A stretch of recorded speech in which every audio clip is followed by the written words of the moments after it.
Good morning and welcome to the South Carolina Public Service Commission. Today is Friday, September 20th, and we are continuing the testimonies and presentations in the Duke Energy's 2023 IRP dockets. First, I would note for the record that all commissioners are present here in the hearing room. Ms. Eaton, who has been with us from Walmart, is not here today, but it's my understanding that Ms. Carrie Grunman is in her stead, and I believe is virtual today. All other parties of record are here in the courtroom. We have a different court report, it seems like, every day. And if you would, could you introduce yourselves? Just give her a heads up.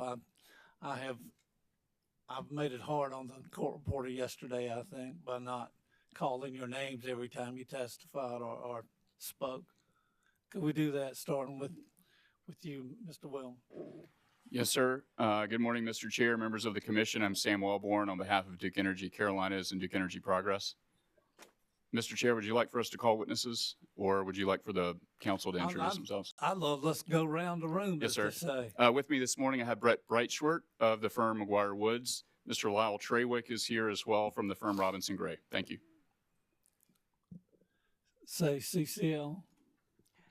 Good morning, Chair Powers, members of the commission. I'm Kate Mixon here on behalf of South Carolina Coastal Conservation League, Southern Alliance for Clean Energy, Upstate Forever, and Vote Solar. And with me today are Mr. Thomas Gooding and Ms. Emma Clancy. Thank you.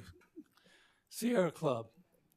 Good morning, Commission. Dorothy Jaffe on behalf of Sierra Club, along with Mr. Robert Guild. Thank you. Carolina Clean Energy Association. Carolina Business Clean Energy Association. SACEBA. Richard Witt for SACEBA, and appearing virtually is SACEBA's General Counsel, John Burns. Thank you. And Office of Regulatory Staff. Good morning, Chair Powers. Donna Rainey on behalf of the Office of Regulatory Staff. With me today is Chad Torrey and Joshua Austin. All right, thank you very much. I think when we are now at a point where Duke Energy still has a couple of panels for rebuttal testimony. And Mr. Welborn, I'll turn it over to you. Thank you, sir. The companies would call to the witness stand Mr. Michael Quinto, Phil Stillman, and Glenn Snyder. Come forward and be sworn.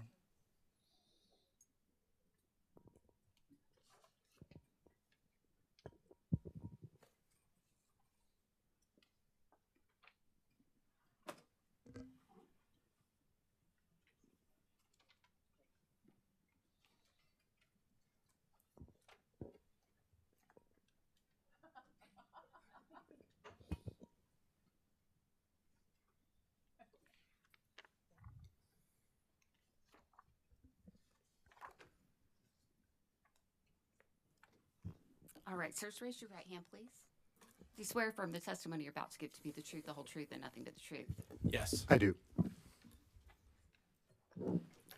Thank you. Good morning, Mr. Chairman. Brett Breitschwert on behalf of the companies. Good morning, gentlemen. Good morning. Morning. Mr. Stillman, since you're new to this party, I'm going to start with you. Would you please state your full name and business address for the record? Yes, my full name is Philip Stillman. Microphone. Okay. My full name is Philip Stillman, and my title is the Managing Director of Load Forecasting and Corporate Strategic Regulatory Initiatives. Thank you. And by whom are you employed? Employed by Duke Energy Business Services. Thank you. And just to confirm for the record, this is your rebuttal testimony. You did not pre-file direct testimony in the case, so this is your first time appearing in the proceeding? Yes. Thank you. Did you prepare or cause to be prepared 28 pages of confidential rebuttal testimony that was pre-filed with the Commission on August 14th of 2024? I did. Thank you. And if I were to ask you the same questions that were asked in your pre-filed confidential rebuttal testimony, would your answers be the same? They would. Thank you. Chair Powers, at this time I'd ask that Mr. Stillman's pre-filed confidential rebuttal testimony be entered into the record as if given orally from the stand. The pre-filed confidential rebuttal testimony of Mr. Stillman will be entered into the record as if given orally from the stand. Thank you, sir. And just to confirm for the record, it was Directive Order number 2024-608 issued on August 29th of this year that granted confidential treatment to Mr. Stillman's testimony. His His testimony exhibit. shall remain confidential as long as necessary. Thank you, sir. Mr. Stillman, did you also prepare one exhibit labeled Stillman Rebuttal Exhibit 1 that was attached to your pre-filed rebuttal testimony? Yes, I did. And do you have any changes or corrections to that exhibit at this time? No. Chair Powers, I would ask that Mr. Stillman's pre-filed exhibit labeled Stillman Rebuttal Exhibit 1 be entered into the record as the next composite hearing exhibit. The pre-filed exhibit of witness Stillman identified as rebuttal exhibit 1 is marked for identification and will be placed in the record as exhibit number 27. Thank you, sir. Mr. Stillman, did you prepare a summary of your pre-filed rebuttal testimony? Yes, I do. Would you please present it to the commission at this time? Yes. Good morning. My rebuttal testimony responds to issues raised by the South Carolina Office of Regulatory Staff and interveners regarding adjustments the company's made for economic development activity to the 2023 spring load forecast supporting the 2023-2024 South Carolina Integrated Resource Plan and the 2023 fall load forecast supporting the January 21, 2024 filing of the supplemental planning analysis. In addition, I describe and provide context on the rapidly growing and dynamic economic development environment in South Carolina. After introducing my direct testimony in Section 1, I explain in Section 2 that the current economic development environment is unprecedented in terms of the number of new businesses seeking to locate in the Carolinas. I also provide specific responses to specific intervener allegations. In response to concerns raised by CCL et al. Witness Rampani, the company's load forecast is overstated. I explained that South Carolina and North Carolina are currently experiencing unprecedented economic development activity compared to historic activity over the last 20 years. I explained that the unprecedented level of economic development activity is the result of two primary factors: various federal policies and the growth of energy-intensive artificial intelligence and advanced computing needs. I also described the company's role in facilitating new economic development activities in the Carolinas. In response to concerns from ORS witness Wellborn that the impacts of economic development can be swift and quickly change the company's near-term action plan, I outlined the process for engaging with new economic development customers and address concerns that customers' load projections have been overstated. I also explain how the companies are helping to support economic development growth projects in the Carolinas and highlight the importance of the company's long-term resource plans to economic development for current and potential future large customers.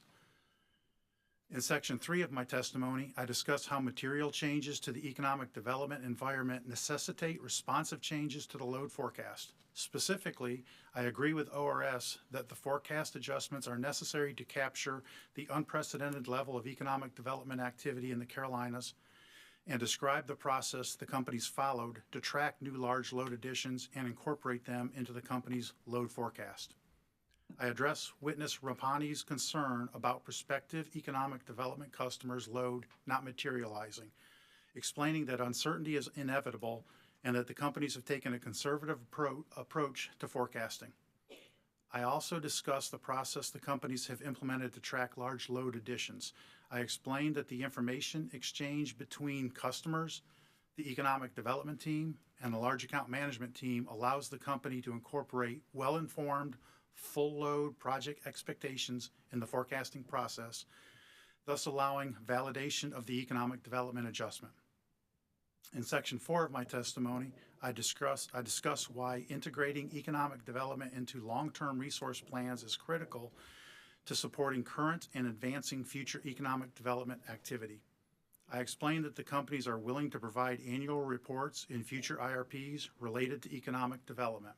Stillman Rebuttal Exhibit 1 provides updated data related to the economic development load. I highlight that if the companies are unable to meet their obligation to serve customers' load, it is possible or likely that economic development projects, that is, the commercial and industrial customers that support the state's prosperity, may shift away from the Carolinas, and the environment will shrink as rapidly as it has expanded the last few years. Section 5 of my testimony responds to specific interveners' recommendations. I address the recommendations from interveners for alternative load forecasting processes and address concerns from interveners about the company's existing load forecasting process. I acknowledge that since preparing the 2023 fall load forecast, one prospective large customer has canceled its project and three others rescinded letter agreements and moved back into the negotiation phase. However, I explained that the 2023 fall load projections remain reliable given the discounting process employed by the companies in anticipation of project delays and timing refinements, as well as the fact that some projects increased estimates and new projects have emerged. Finally, I conclude my testimony by explaining the criticality of integrating economic development into the long-term resource plans to ensure that the companies can facilitate growth in jobs and taxable capital investment in the Carolinas. Thank you. Thank you, Mr. Stillman. Turning to you, Mr. Quinto, good morning. Good morning. Would you please state your full name and for the record? Michael Quinto. Thank you. And to confirm, you appeared previously in this proceeding and filed direct testimony? I did. Thank you. And did you prepare or cause to be prepared 79 pages of rebuttal testimony that was pre-filed with the Commission on August 14th? Yes, I did. And if I were to ask you the same, or do you have any changes or corrections to that testimony at this time? Yes, I have one minor correction. On page 6 of my rebuttal testimony, line 2, beginning with the word further, I discuss I would strike the word the, so the beginning of the sentence reads, furthermore, I discuss why the recommended, and that's the correction. Thank you. And subject to that correction, if I were to ask the same questions today that were presented in your pre-filed rebuttal testimonies, would your answers be the same? Yes, they would. Thank you. Chair Powers, at this time, I would ask that Mr. Quinto's pre-filed rebuttal testimony, subject to the limited correction he just identified, be entered in the record as if given orally from the stand. The pre-file rebuttal testimony as corrected from the stand by Mr. Quinto will be entered into the record as if given orally from the stand. Thank you, sir. Mr. Quinto, did you also prepare one rebuttal exhibit labeled Quinto Rebuttal Exhibit 1 that was attached to your pre-filed rebuttal testimony? Yes, I did. And do you have any changes or corrections to that rebuttal exhibit at this time? No, I do not. Chair Powers, I'd ask that Mr. Quinto's pre-filed exhibit labeled Quinto Rebuttal Exhibit 1 be entered into the record as the next composite hearing exhibit. The pre-filed rebuttal 1 exhibit identified by the witness, Mr. Quinto, is marked for identification and will place in the record as exhibit number 28. Thank you, sir. Mr. Quinto, did you prepare a summary of your pre-filed rebuttal testimony for the Commission? Yes, I did. Will you please present it at this time? Yes, I will. My rebuttal testimony responds to several recommendations from the Office of Regulatory Staff, ORS, as well as other interveners, and provides additional modeling and analysis of the Environmental Protection Agency's, EPA, recent filed rule issued under Section 111 of the Clean Air Act, published in May of 2024. As further addressed by Witness Snyder, the company's Clean Air Act final rule sensitivity analysis confirms the reasonableness of the company's recommended portfolio, P3 fall base, and the proposed near-term actions necessary to execute the plan. In Section 2 of my testimony, I discussed that the ORS affirms many of the assumptions utilized by the companies in developing the IRP. I explained that the ORS found the company's modeling approach and analytical process to develop the IRP, including the supplemental planning analysis, to be generally reasonable for planning purposes. In Section 3 of my testimony, I addressed the ORS's specific modeling recommendations. I explained that the companies are agreeable to addressing several ORS recommendations, including discussing any advancements in Encompass modeling's capability for effective load carrying capability values and future impacts of the Inflation Reduction Act and Infrastructure Investment and Jobs Act in future stakeholder engagement. I discuss how the companies have complied with the Commission's previous directive to model both company-owned and power purchase agreement, PPA, solar as a selectable resource, explaining that the companies developed a supplemental portfolio in which all model selectable solar was treated as PPA solar for the purposes of revenue requirement calculations without an arbitrary limit on the amount of PPA solar resources. Importantly, as a planning proceeding, IRP analysis appropriately assesses the amount of solar that is reasonable and prudent to include in the portfolio, and that the ownership, structure, or method by which that solar should be procured is appropriate for consideration in execution proceedings such as the annual CPRE dockets which come in front of this commission.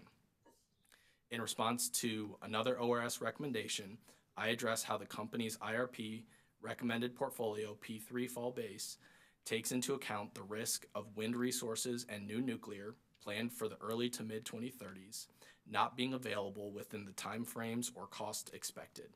I explained that this risk was thoroughly analyzed through portfolio variance and sensitivity analysis portfolios in the IRP, which evaluate risks such as high resource cost, low onshore wind availability, delayed offshore wind availability, delayed SMR availability, and accelerated SMR availability. I go on to address ORS's recommendation discussing how the Bad Creek 2 economic verification accounts for the end effects of the 80-year asset life, which extend far beyond the IRP planning horizon. I also confirmed that if the Bad Creek 2 project estimate increases by 15% over the estimated installed project cost used in the Bad Creek 2 economic verification included in the supplemental planning analysis, the companies will provide timely updates to the ORS and the Commission on the cost of the project. Related to risk, my testimony also discusses the limitations of minimax regret analysis requested by the ORS and the need for continued and robust risk analysis such as the company's modeling framework and analysis presented in the IRP that accounts for other planning considerations like execution and the company's ability to respond to changing factors over time. I also explained why recommendations from the ORS related to failing to mitigate longer-term reliance on coal is not prudent planning based on the increasing risk over time with continued coal operations and why it is not reasonable for planning purposes to model coal retirement dates beyond 2036. I also disagree with the ORS recommendation for a formal production cost model benchmark study that would have limited value above the company's current practices and does not definitively ensure reasonableness of future modeling and would be unduly burdensome to conduct attempting to reconcile decisions in real-world operations against reasonable system simulations. My rebuttal testimony also addresses how the companies complied with Commission requirements regarding cost assumptions for battery resources, natural gas price forecasts, energy efficiency, and demand-side management modeling across a range of other variable sensitivities, and the reasonableness of the company's high and low load forecasts. In Section 4 of my testimony, I discussed the new Clean Air Act, Section 111 final rule, and how it impacts the company's planning process. I discussed the company's primary compliance pathway under the Clean Air Act Section 111 final rule for new CC and CT resources, as well as the final rule's impact on the company's modeling of coal unit retirements, existing natural gas facilities, and the company's recommended P3 fall-based portfolio. I also provide an overview of the modeling that the companies conducted to evaluate the impacts of the EPA Clean Air Act Section 111 final rule and conclude that the company's Clean Air Act final rule sensitivity analysis continues to support the company's proposed NTAP, consisting of an all-of-the-above approach to executing upon the balanced mix of new resources to meet the needs of the system. In Section 5 of my testimony, I discuss other discrete modeling concerns presented by other interveners related to modeling demand-side resources, modeling methodologies, and reliability considerations. This concludes the summary of my rebuttal testimony. Thank you, Mr. Quinto. Good morning, Mr. Schneider. Mr. Brightshort, good morning.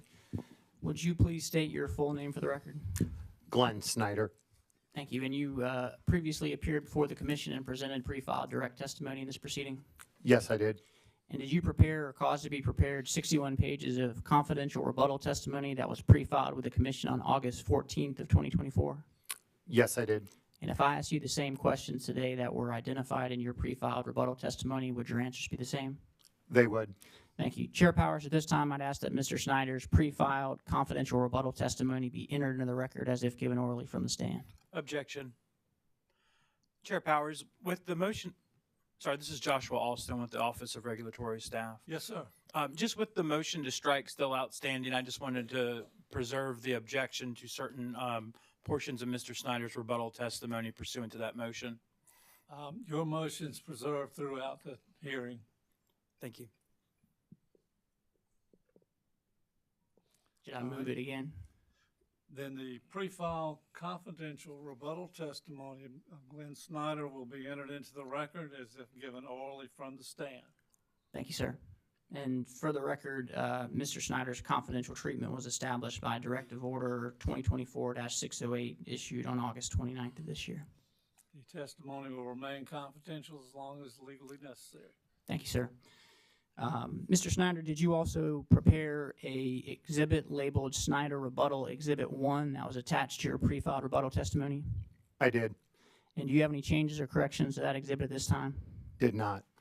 Chair Powers would ask that Mr. Snyder's pre-filed Rebuttal Exhibit 1 be entered into the record as the next composite hearing exhibit. The pre-filed rebuttal exhibit of Mr. Snyder identified as Snyder Rebuttal 1 is marked for identification and placed in the record as exhibit number 29. Thank you, sir.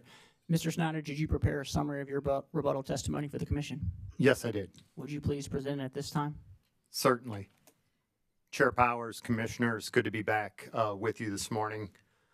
My rebuttal testimony responds to the testimony filed by the Office of Regulatory Staff, ORS, and other interveners regarding the company's IRP and near-term action plan.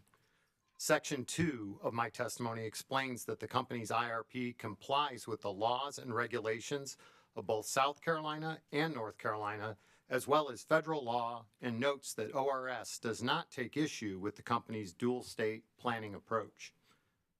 The ORS generally finds the company's resource plan reasonable for planning purposes and compliant with South Carolina Administrative Code annotated 58-37-40s, or the IRP statute. Although ORS identifies several recommendations and concerns that I and the company's 18 other witnesses address through rebuttal testimony.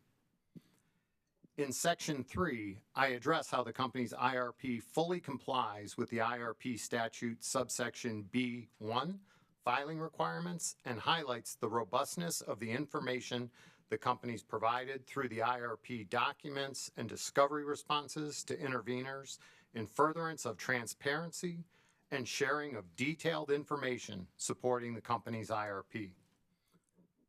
I then address the U.S. Environmental Protection Agency's recently issued final rules under Section 111 of the Clean Air Act, also the final rule, which impacts the company's existing coal units as well as the operations of new natural gas generation planned for the Carolinas.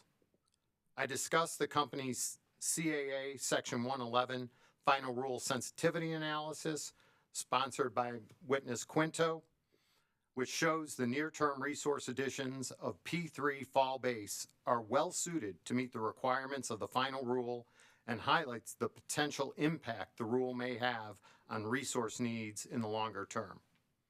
I explained that regardless of whether the final rule is overturned or stayed, the companies continue to support P3 Fall Base as its recommended portfolio for resource planning and execution at this time.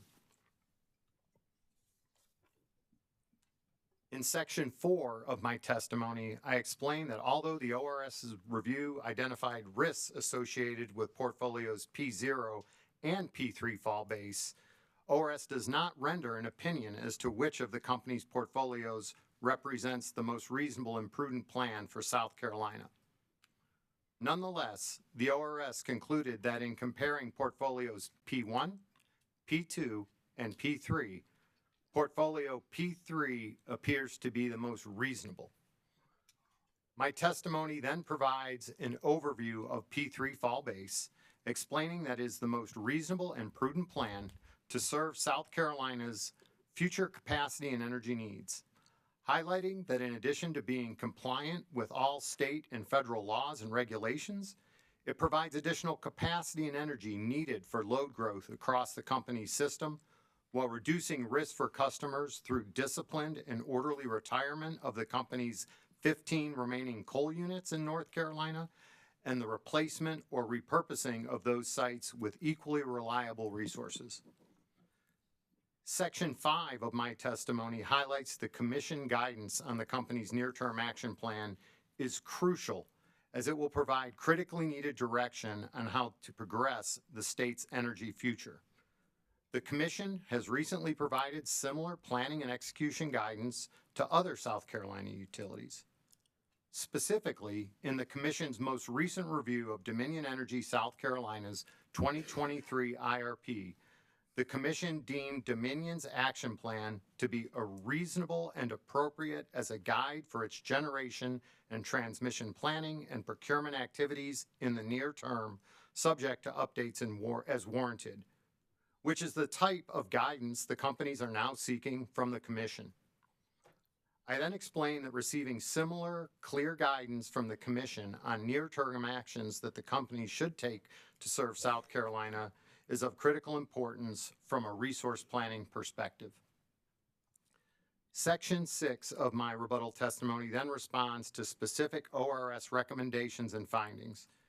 In response to the ORS's allegation that P3 Fall Base did not achieve the required winter reserve margin target of 22% before 2029, I explained that from a modeling perspective, the companies must account for the time needed to grow from 17 to 22% reserve margin, especially during a period in which the company's load forecast increased substantially with the addition of several large load customers.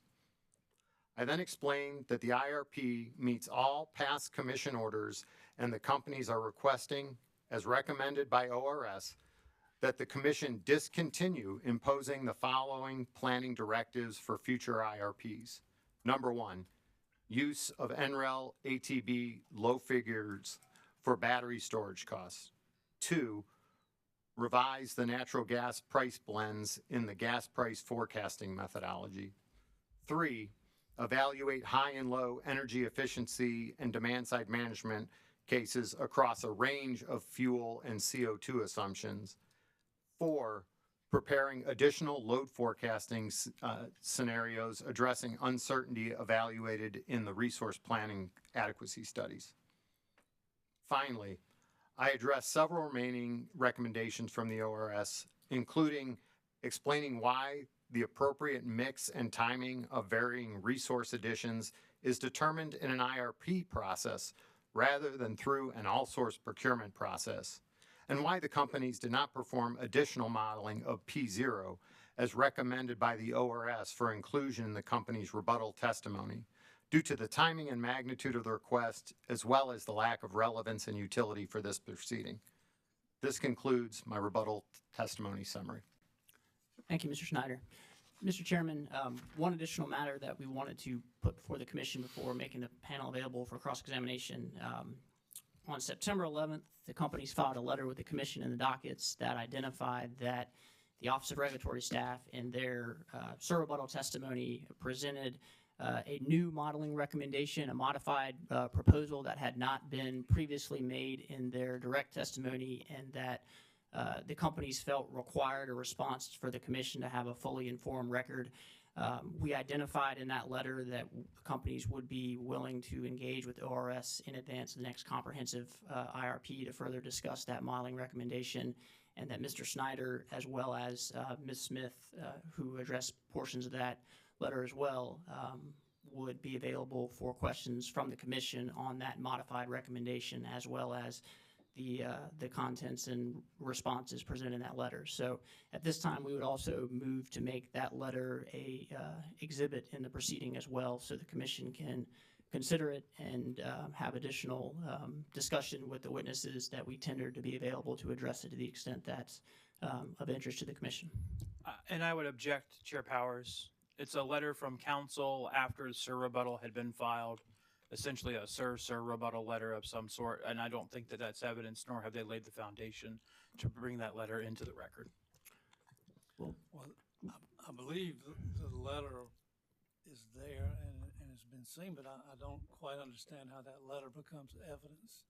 Well, we can certainly make it evidence on cross-examination. I think we identified that Mr. Snyder and Ms. Smith would be available to support the statements in that letter. And so I can lay a foundation with Mr. Snyder that he is familiar with the contents of the letter, that he reviewed and contributed to the drafting of that letter. And if that pleases the commission, I would be glad to do that at this time. I think it would certainly need a foundation. Okay. May I? Mr. Snyder, Mr. Wellborn, would you mind or I'm sorry, Mr. Snyder, do you have a copy of the letter? And maybe Mr. Wellborn, if you'd proceed to I do. share it with the commission. Thank you. So this letter dated September 11th that was filed in docket number 2023 8E and 2023 10E. Are you familiar with the contents of this letter? I am. And did you review and contribute to the drafting of this letter in advance of it being filed with the commission? I did. And is it your understanding that the intent of preparing this letter, as stated in the second paragraph of the letter, was to respond to new modeling recommendations and other statements and arguments presented in ORS's SIR rebuttal that modified recommendations that were presented in their direct testimony? Yes, that is my understanding. Thank you. And the companies felt that it was important to present this response to further inform the commission versus striking the new testimony or seeking leave from the commission to strike the new testimony presented by ORS? That is correct. Okay, thank you. Mr. Chairman, I believe that Mr. Snyder is familiar with the contents of this letter, contributed to the creation of the letter, and is competent to testify on the contents of the letter. RS, you have a response to that? No, Chair. Thank you. Okay. He can certainly testify to the contents of the letter. The letter itself, though, is signed by Mr. Welborn. I don't think Mr. Welborn wants to testify. That's correct, Well, Chair. Although I'd love to have him under oath. I think it's probably in the best interest of all the attorneys if we keep to this side of the room and that side of the room and stay out of the witness chair. If it pleases the commission, as an alternative, you could take judicial notice of the letter. It was pre-filed in the commission's docket, and my understanding from my esteemed colleagues here is that pursuant to South Carolina Regulation 103-846C and Rule 201 of the South Carolina Rules of Evidence, the commission has the ability to take judicial notice of dockets or documents filed within its dockets, and would ask you to do so at this time. It's filed within the dockets, and I can take judicial notice of that. Thank you, sir. The panel is now available for cross-examination by the parties and questions from the commission. Thank you very much. As far as cross-examination, Sierra Club, Ms. Jaffe.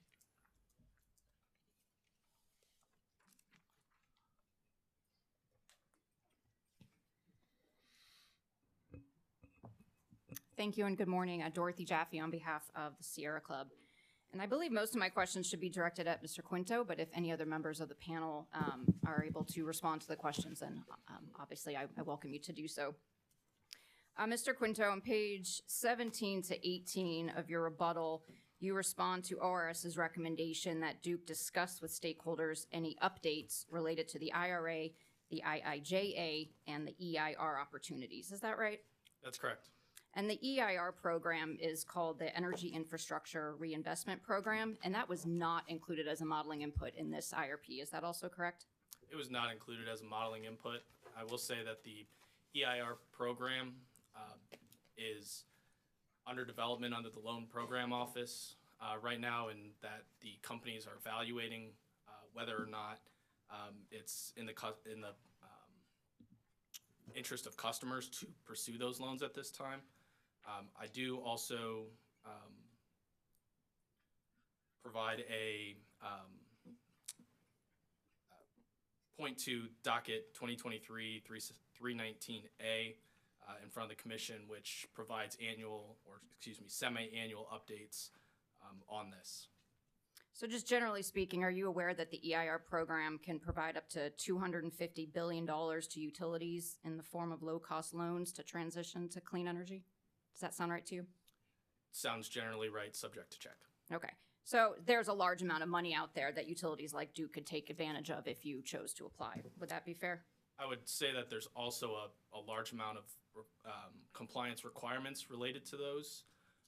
So the companies are evaluating the benefits of those loans compared to the cost to meet the requirements of those loans as well. Okay. And do you know what types of projects are eligible for the EIR program? My understanding is that the replacement of retired fossil, I'm not sure if it's specific to coal or natural gas as well, but retired, I'll say coal at this point, being able to replace those resources with clean energy resources is my general understanding. Okay, thank you. And so also on page 18, lines 9 through 12, with respect to this EIR program, and this cites the semi-annual report you just mentioned, you state that Duke intends to retain a consultant to further refine the cost-benefit analysis to assess the potential to achieve customer benefits. Is that right?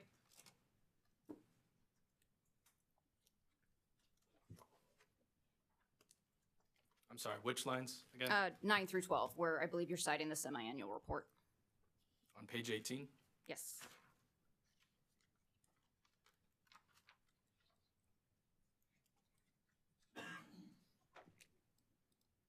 Yes, that's correct.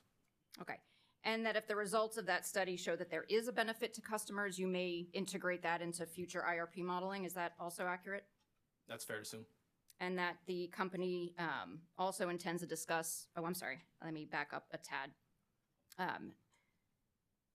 Does Duke intend to retain the consultant, and is that consultant the same one that was identified as part of a settlement agreement in the North Carolina Carbon Plan docket? I'm not sure on the specifics of the consultant that will be retained. Okay. Are you familiar at all with the settlement agreement that was entered into between Duke, the North Carolina Public Staff, and CECIBA, as well as Walmart? Generally, yes. Okay.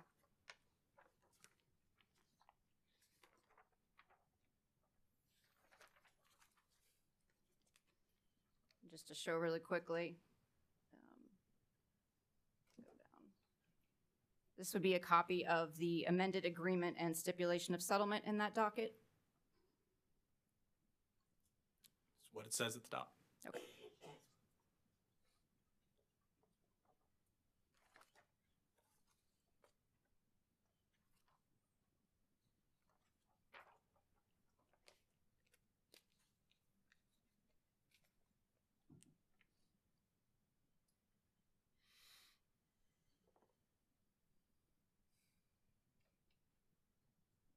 So paragraph 46 of the settlement agreement, there is a consultant that is also referred to. So is it your understanding that the consultant that is being referred to in paragraph 46 of the settlement agreement would be the same consultant to refine the company's cost-benefit analysis that you reference in your testimony? Do you have any reason to believe it would be two separate consultants?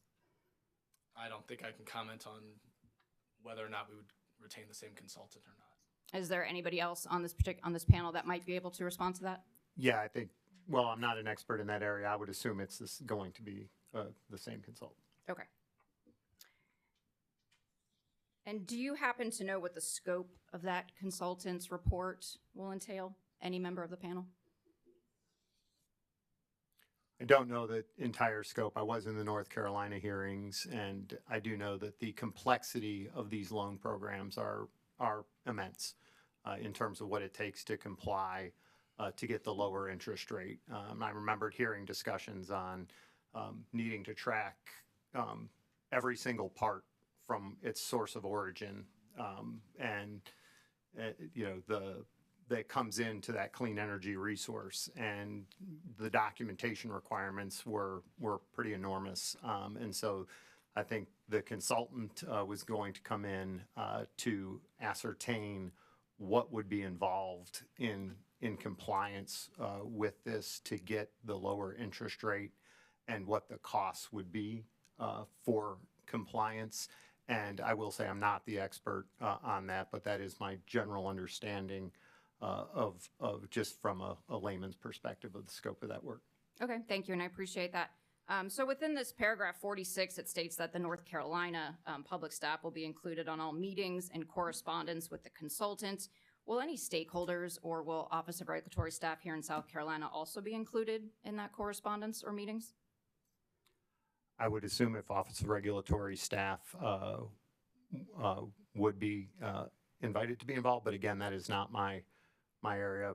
Perhaps witness Shirley Smith or witness Bateman could speak to that. Okay, should I refer the rest of my questions regarding this paragraph to either one of those witnesses? That may be a good idea. Okay, thank you, I will do so. Turning then to coal retirements. Mr. Quinto, your rebuttal exhibit 1 discusses the 111 rule sensitivity analysis. Is that correct? That's correct. And to be clear, for coal plants, there are multiple pathways to comply with the 111 rule. So there's the retire the plant by January 1, 2032. There's also the, if you decide to operate the coal plant until 2039, you would have to co-fire with gas at 40% by January of 2030. The third option is if you'd like to operate the plant beyond 2039, you'd have to operate it with carbon capture at 90% by January of 2032. And lastly, you could recategorize that coal plant as a gas steam unit if it's converted to 100% gas by January of 2030. Is that right? That sounds correct. Okay. So if just referring to what was marked as Exhibit 20.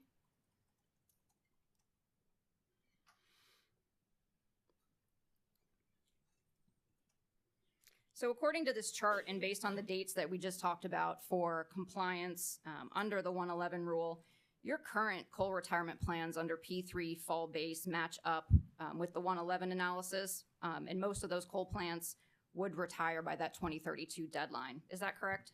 That's correct. And there are a couple of exceptions. Cliffside 6, I believe, is going to be converted to gas by the 2030 deadline. Is that the plan? That was the assumption in the sensitivity analysis that we conducted to show a compliance pathway for that unit. That's correct. Okay, and what about Belews Creek, which has a 2036 retirement date under both scenarios? Yeah, Belews Creek currently has the capabilities of co-firing at 50%, as Mr. Donishad previously testified.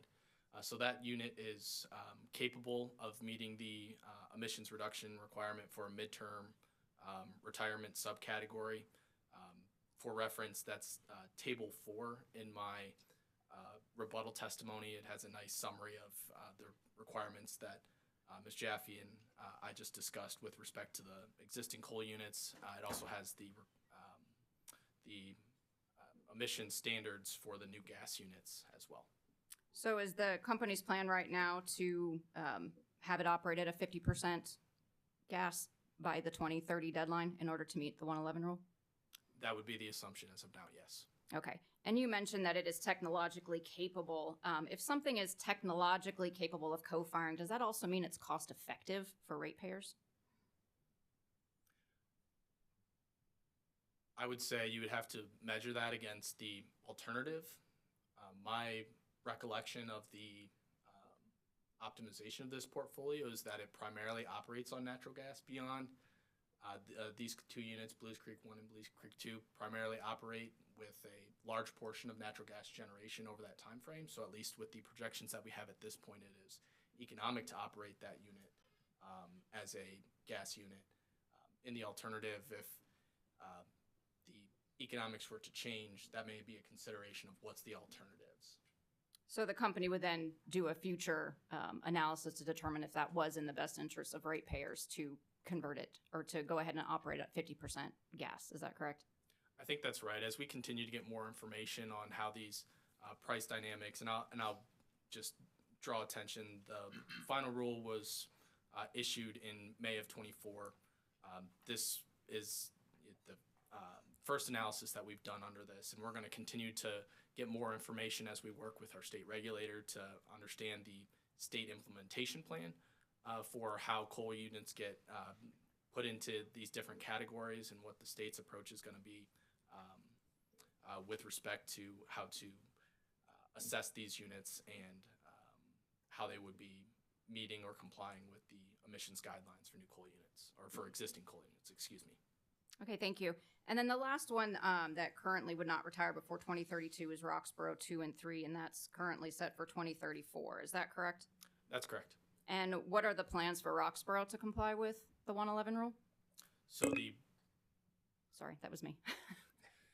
So the base assumption is that we would retain the Roxborough 2 and 3 unit retirements at 2034. As the regulation currently states, there's limited compliance flexibilities under the rule, one of them being rule off, remaining useful life, and other factors. One other factor could be that these units are near retirement, and considering the entire system, the amount of coal generation that would need to be retired by 2032 under the regulation, that may be a consideration for spacing out that coal retirement. Another compliance flexibility under the regulation is state averaging of emissions. So continuing to operate a limited amount of non-dual fired coal units on natural gas along with the Blues Creek unit, there may be the opportunity as a state to achieve that 16% emissions reduction rate as a state. And that's one of the limited compliance flexibilities that's also in the regulation that we need to really work with the state of North Carolina and understand how they're thinking about it as well. But that is one option. In my exhibit, the rebuttal exhibit 1, we also did present a case in which Roxborough 2 and 3 accelerate their retirement to 2032 for a very strict interpretation of the regulation. In that case, to continue to provide an orderly transition of these units and the allowing additional incremental resources to come onto the system, we actually delayed the retirements of Marshall 3 and 4. Marshall 3 and 4 also have the capability of running at 50% natural gas coal-fired. So that was another sensitivity that was assessed on the options that the companies have with respect to coal retirements in complying with the regulation. Would you agree with the testimony of Mr. Donishad from a few days ago that those compliance flexibilities or exceptions that you just mentioned are not guaranteed? Yes, I would certainly agree with that. And the EPA does have to approve those, is that correct? Yes, I believe the process is we'll first work with the state to come up with a plan. That plan is then submitted to the EPA for review and approval. And so would you agree with me then that prudent planning would have you preparing for how you're going to comply with the 111 rule in the event that those compliance flexibilities or exceptions are not granted? I think that's exactly what we've done here in the sensitivity analysis that I present as an exhibit to my testimony. We've talked about the potential for those, and we've also modeled cases where we have strict adherence to the rule, assuming we don't have those flexibilities. We think that we can work collaboratively with North Carolina in developing that plan and coming up with a solution that's best for customers. But that's correct. We don't have that certainty at this point and would continue to need to talk with that department and determine and take that information and integrate it into future resource plans. Okay, thank you. I would just add real quickly, if I could, Mr. Quinto, those exceptions in the rule, the Roxborough plan is a poster child for that. They were put in there intentionally to say, if you're about to retire, there is exceptions that if you commit to retirement, but you need an extra year or two, the rule envisions that. And so, yes, could someone say, we put this exception in, but now we're not going to let you use it? They might, and we've given an alternate strategy for that. But I would say it's in our opinion at this moment in time, if the rule doesn't get stayed, that the plan we have forward is exactly, we believe will be compliant, and we have an alternate plan B if not. But nothing's guaranteed, is that correct? The rule itself is not guaranteed given its current state of litigation. Wouldn't it also be true that any delay in your current coal retirement plans put additional coal plants at risk of noncompliance or require significant costs to come into compliance with the Run 11 rule, specifically Cliffside 5, Marshall 1 and 2, and Mayo? I would say that's, one of the main themes that the companies have been trying to convey is the urgency to continue moving on these near-term resources, to have those resources in place to allow for the reliable retirement of those assets. So I think it comes back to the company's stress of urgency that Ms. Smith will continue to testify to in her rebuttal following this, that the companies, to protect against uncertainties such as the retirement and requirement for retirement of coal units under this rule, that we need to get moving now. All right, thank you. And if I could also refer you to page 46 of the South Carolina Supplement chapter. And I also have it on the screen for ease of reference. In that last paragraph on page 46, highlighted on the screen, it discusses a scenario where if economic development success continues and the company assumes a 40% increase in economic development in 2033, that it may be necessary to consider potential deferral of certain coal retirements. Do you see that? I do. And that 40% increase in 2033, that would be 1 year after the coal retirement deadline under the 111 rule. Is that also correct? It is. So if that 40% increase in economic development were to play out and coal retirements were deferred, then Duke would have to address compliance costs under 111 rule for additional coal plants such as Cliffside 5, Marshall 1 through 4, Mayo, and Roxborough 1 through 4? Yes, there would certainly be costs with extending any coal lives. Okay. Has the company done any sort of additional analysis on that high load forecast with deferral of coal plant retirements? Not with respect to EPA 111. We did include a portfolio in the supplemental planning analysis included in the technical appendix, which talks about this continued economic development case. And I can refer you to the chart basically of the load forecast. It's not the top gray dashed line. That's the load forecast that we're talking about in this. Maybe Mr. Schneider can find it as I'm speaking here. So we assessed a higher than our base load forecast that we assumed in the supplemental planning analysis. This is what's being described here, approximately 40% increase in economic development adjustments by 2033. In this case, we looked at just a very high level, rough analysis, I guess would be a term that we could use, of what happens to continue to most cost effectively meet that incremental load. We decided in that case to look at some deferred retirements in that case. So that's certainly a consideration, and it would be something that we would need to continue to look at in the light of EPA 111 if those loads do materialize. Okay, so just to make sure I understand what you said correctly. So you did not include the 111 rule compliance pathways under that high load sensitivity. Is that correct? We have not completed that analysis to date. Okay. Does the company plan to conduct that analysis in the future?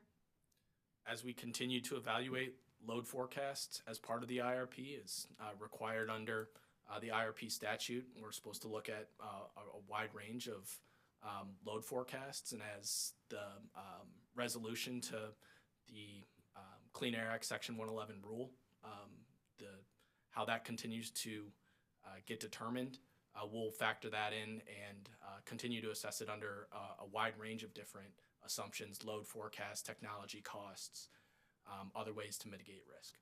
So that additional 111 analysis that you would do would determine which compliance pathway is in the best interest of ratepayers? And when you say compliance pathway, can you please? Meaning whether or not you retire by 2032, whether or not you co-fire with gas, or the 90% capture. And I'm sorry, can you restate the full question again? Yes, so I was wondering if that future analysis that you plan to do regarding a high load forecast sensitivity, if what I had mentioned about the 40% by 2033, are you going to do that additional analysis factoring in the different 111 compliance pathways to determine what is in the best interest of ratepayers? I think that's really something that we should, continue to discuss with stakeholders through the development of the IRP process. There's a lot of different ways that we can go about it, and we certainly want to hear from our stakeholders what they think is the right way to go about it. I'm not saying I know all the answers right now. We certainly want to continue to work with the state on their state implementation plan. So I would say it's something that's certainly subject to stakeholder engagement in the future on how to best address that. Okay, thank you. No further questions.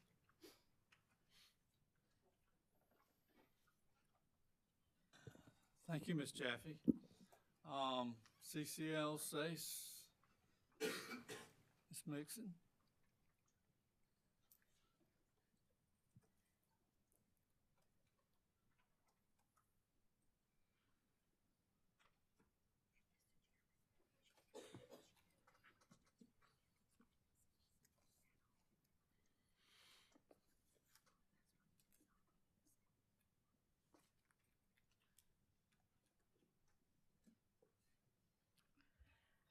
Good morning. I'm Kate Mixon on behalf of SACE, CCL, Upstate Forever, and Vote Solar.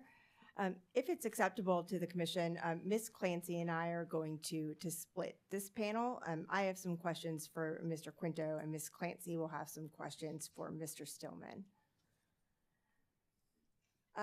Mr. Quinto, I want to just kind of talk about the company's modeling generally for a moment, and really kind of all capacity expansion modeling.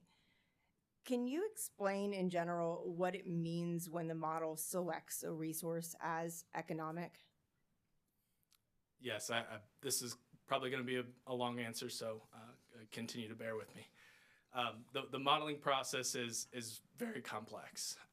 Just to give some scope and scale, we continue developing the inputs for this process where we filed in August of 2023. We really began this process, I would say, December and January of 22 and 23, really assessing what requirements we needed. From there, we start developing input assumptions. So this is all of the characteristics that go into the model. This is hundreds of files, thousands of inputs, tens of thousands of inputs. So long process, stakeholder informed and driven to continue to understand how our assumptions meet the requirements or meet the interests of stakeholders. Once all those models or once all of those inputs and parameters to the model are input, we run what's called a capacity expansion model.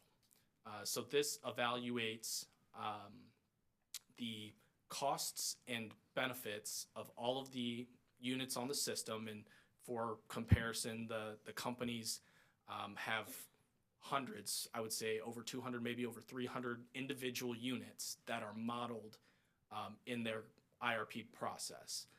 We have some sites that have 16 different CT sites that are all factored into the model. So what the capacity expansion model will do will simulate the system operations, taking into consideration the fuel cost, the operating cost, the load forecast, the reliability requirements, including long-term planning reserves and immediate term operating reserves, hour-by-hour operating reserves, what resources we need to have online. And what the model will do is, over the planning horizon, it will look at the addition of incremental resources that allow the system to come up with a lower cost solution when economically dispatched among the requirements that are included in the system. Of course, this is subject to constraints, right? We have constraints in the model which says when can a resource first be selected, when the amount at which it can be selected, and sometimes we have cumulative limits over time. Sometimes we have specific DEC and DEP constraints on when certain resources can be added there. The operating characteristics, the cost of operating those, and the output of those can change. So the model is assessing all of these different operating characteristics of new resources and basically iteratively figuring out, adding and subtracting these resources to the portfolio to figure out what is the least cost combination subject to the constraints that we put in. And the model then will, lack of a better term, spit out a resource plan that it has determined within some intense calculations here to what is the least cost, what is the portfolio that minimizes the cost of the system subject to those constraints. So when we talk about the selection of a resource, we are talking about this complex modeling that goes through system simulations of all these inputs and figures out which are these resources that reduce the cost of the system. Thank you. And so, Mr. Quinto, I think you said this in your answer, but the model is not just looking at what it costs to build a resource, right? It's also looking at what it costs to run the resource, meaning to produce energy from it over time.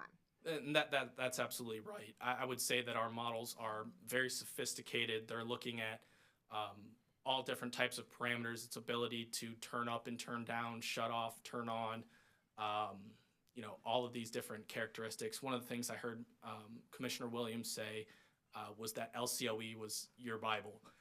While I appreciate, continuing to look at the cost of resources, one of the things that metric doesn't do is evaluate the value of that resource. So when we talk about the sophisticated IRP models, it's really looking at the cost of those resources and the value of that resource to the system in the selection of those resources. And so for coal and gas plants specifically, the model is looking at the cost for the fuel to run those plants. And so you'd agree, if a gas plant is running at full capacity, that's burning more gas than if it's running at, say, 50%. Is that correct? That's correct, but it's also running, typically, these units are designed that at their full load capability is their most efficient. So when you think about it from a unit of fuel, a megawatt per unit of fuel, it's producing the most megawatts for a lower amount of fuel relative to operating at a lower output. It's less efficient. So you're on a per unit basis, you're actually using less fuel at a maximum load operation point. And all of that is also accounted for in the modeling, right? Absolutely. Sorry to interrupt. Yeah. And so in the modeling, it's looking at, for instance, whether it's cheaper to run a gas plant at 100% and burn more fuel, or to run it maybe at a lower capacity at sometimes and instead to get energy from another source, right? The model will certainly take that into consideration. One example is the variability of solar, right? As that ramps up during the day, we have units that are online that may not be able to shut off and turn back on. So they may just turn down throughout the day. But again, that's part of the economic dispatch of the system, that if the other energy that's on the system will overall reduce the cost of the system, then it'll just turn that thermal unit down to allow for a lower cost system. And so you'd agree that sometimes it's cheaper to actually build another resource that doesn't have, as high of operating or fuel costs than it is to burn, fuel and by running another, say, a gas plant that does use fuel. Absolutely. And I think that P3 fall base really demonstrates that. We are adding these gas resources in the near term. They're going to help us meet the energy needs that we have. Along that time, we're also planning on adding solar. Solar is going to mitigate some of the price volatility that we're exposed to from those gas plants. Now, it doesn't mean those gas plants aren't needed. They will continue to be used for capacity. They'll continue to be there in the event that the solar is not available on peak days and in peak hours. Certainly during winter peaks here in the Carolinas, we're peaking largely before the sun comes up. So those gas resources are a valuable asset at that time. But I would certainly agree with you that a diverse set of resources can help minimize the system in that respect. Thank you. So now I want to talk a little bit about some of the constraints that the companies did use in their modeling. And so I'm going to set aside pathway P1 for a moment and focus on the other pathways that the companies have put forward. The other pathways that the companies included in their IRP, they all have the same annual limits on near-term additions of solar and battery storage. Would you agree? And can you clarify whether you're discussing the initial plan or the supplemental planning analysis? Both, really. Like, do all of the other pathways aside from P1 include the same constraints across? Yep. So the answer is different for the initial plan relative to the supplemental planning analysis. So first, I would maybe just draw attention to in Chapter 2 of our initial plan, Figure 2-2. This is our energy transition pathway. It talks about the three different pathways that we have there: Pathway 1, Pathway 2, and Pathway 3. Each of these have different trajectories for reducing exposure to CO2 emissions. To achieve a more aggressive CO2 emission reduction in Pathway 1, we actually had to increase the availability of resources, so that's making them available earlier and in greater amounts than what we had assumed as a base planning assumption for most resources. So for example, if we allowed 1,350 megawatts of solar available in 2028 in Pathway 3, that may have been increased, and I don't have the number off the top of my head, but let's just say 1,800. So we're saying that in this Pathway 1 portfolio, to achieve those trajectories, we had to assume a higher resource availability than what we think the companies could reasonably execute on. Mr. Quinn, I don't want to interrupt you, but I was going to walk through some of those specific numbers if that would be helpful. So let me, I'm going to put up on the screen. Please let me know if you can see that. So this is table SPA 2-11, and that is from the company's supplemental planning analysis. So for solar, in the initial plan, in the base case, the limits that the companies imposed on solar, like the ability of the model select solar, were 1,350 megawatts per year from 2028 to 2030, and 1,575 megawatts for 2031 and beyond. Is that correct? Yes, that's correct. And then that changed slightly in the supplemental analysis to 1,350 megawatts per year starting in 2028, 1,575 for 2031, and then for 2032 and beyond, this is where the number changed to 1,800 megawatts per year. Is that correct? That's correct. And I'll just clarify, these are base planning assumptions between the two iterations, the initial plan and the supplemental planning analysis. So this isn't necessarily differentiating between the pathways that I began discussing, maybe outside the bounds of the question originally asked. Would you dispute that these are the solar and storage resource constraints that were included in P2 and P3? For the initial plan, they would be the resource availability constraints used for P2 and P3 base. For the supplemental planning analysis, these are only the base assumptions used for P3 fall base. P2 and P1, the more aggressive trajectories for emissions reductions, those actually had increased limits even relative to this in the supplemental planning analysis. So I also just wanted to confirm, so the modeling selected, so in P3 fall base, all of the available solar in all of the core pathways. Is that correct? Subject to check. Okay, thank you. And then turning to battery storage, so the initial analysis allowed for up to 2,200 megawatts per year per utility, and so 4,400 megawatts total. That's what was allowed to be selected by the model, correct? Yes. And then that changed in the supplemental analysis to, as you can see in the table, 200 megawatts in 2027, 500 megawatts in 2028 and 2029, and 1,000 megawatts past 2030, correct? That's correct. You would agree, wouldn't you, that those limitations for storage are lowest in the years 2027 through 2030? Yes, and I think it's important to understand why, and I believe this is also discussed when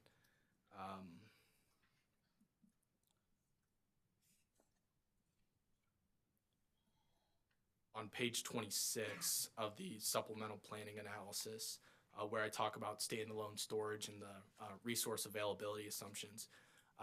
One of the focuses in the supplemental planning analysis was to even further refine our resource availability assumptions to make sure that they were executable, knowing that the urgency of the load that's coming to us and the need to continue to bring resources on.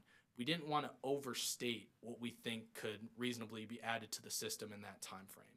So while the initial plan had a higher limit and the supplemental planning analysis had a lower, we really think that that's a more accurate representation.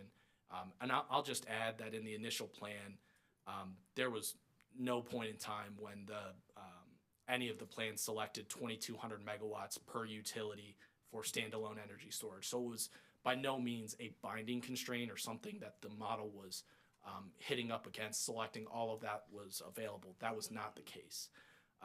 So just wanted to make that clarification as well. Okay.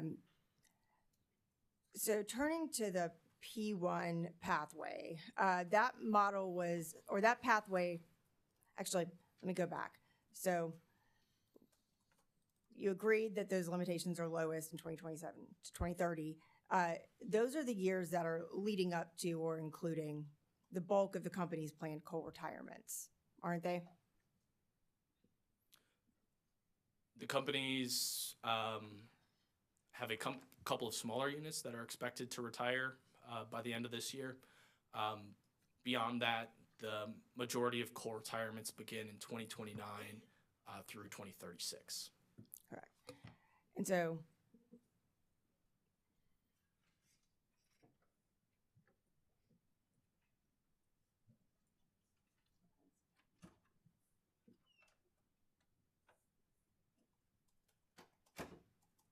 this is again a table from the supplemental planning analysis. I think it's on page 34, SPA 3-1.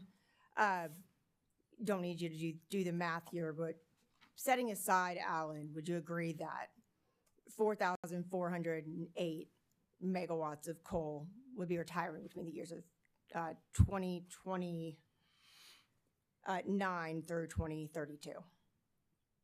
Subject to check, that sounds like the right number. Thank you. Okay, now turning to the P1 pathway. That pathway was modeled to achieve 70% carbon emission reductions by 2030. Is that correct? Generally, yes. Okay.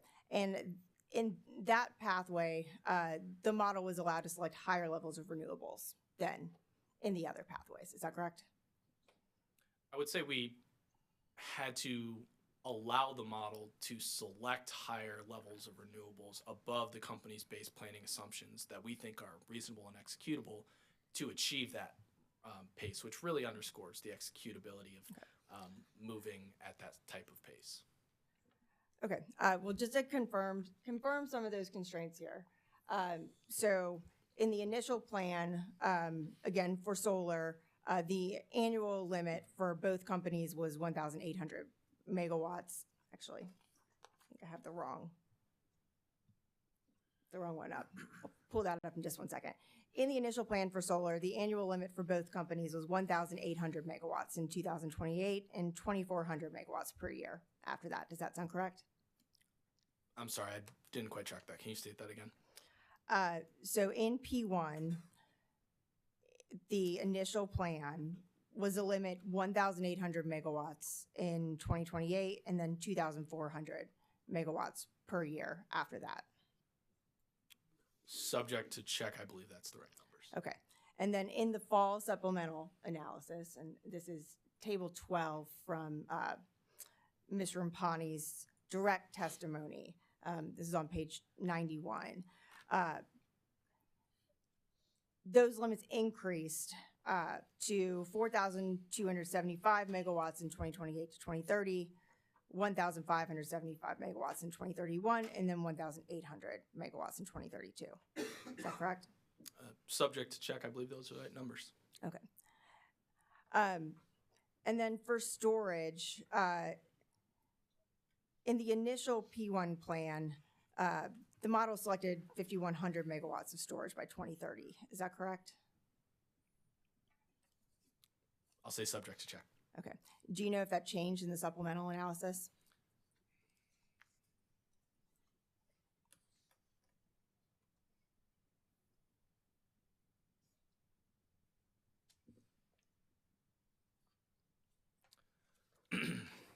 I'm looking at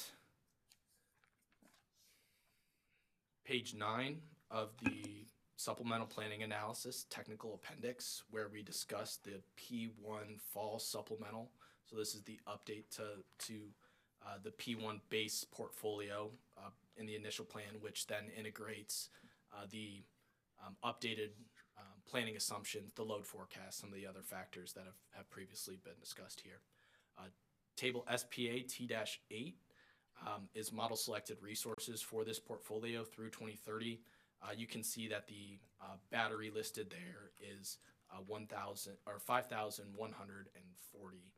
I will note that this is not just standalone batteries, but this is also batteries that are planned to be paired with solar.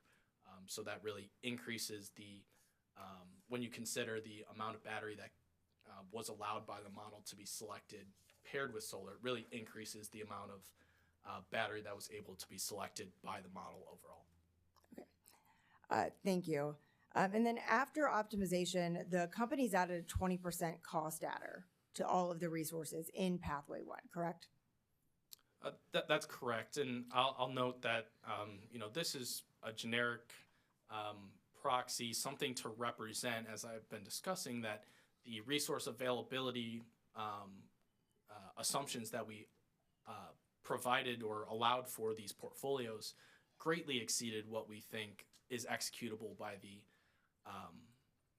companies, by the market, really. So to that extent, we were just trying to simply represent that there may be some incremental cost of trying to procure greater levels of resources in that time frame. I will note that the ORS in their SIR rebuttal, or maybe it was in the report, does not have issue with this. They generally accept, to my understanding, that trying to procure resources faster than what the companies think that they can procure them would subject them to incremental costs. Okay. But Mr. Cueto, that 20% cost adder applied across the entire planning period, correct? It did. Okay, thank you. And the model again selected as economic all available storage under the accelerated pathway in P1. Is that correct? I don't think that's right. The 5,140 megawatts of battery that's listed there. I asked about solar, Mr. Quinto. Oh, I'm sorry. Yes, I believe that's correct, that it selected all the available solar under that pathway. Okay, thank you. And I recognize the companies have defended the specific limits that you used, and I think you've opined on that already in your prior answers, but just as a general matter, you would agree that the company's IRP does not have any portfolio that shows how much solar that the model would select as economic if there were no constraints on how much it could select. I'll proffer an answer, and I'll defer to Mr. Schneider if he has anything to add, but we don't think it's a good exercise to, unconstrain the model to an extent that there's no correlation to executability. That it really distorts the modeling, it distorts what those values of those resources would be over time, and we don't think that's a useful exercise. We understand that the system is selecting, up to the modeling limitations that we've allowed here. We think that's a useful piece of information and gives us a signal to look at how we can continue to add more solar. But it's not something that we think is prudent to just completely unconstrained and allow the model to select something that's far beyond the executability of the companies. Okay. And I will have some specific questions about some specific modifications that the companies, again, didn't model in a little bit. But had some other questions about Pathway 1 that I wanted to ask as well. Pathway 1 made some other changes in addition to just changing the resource availability for solar and storage. It also includes the most accelerated coal retirement schedule out of all the portfolios. Is that correct?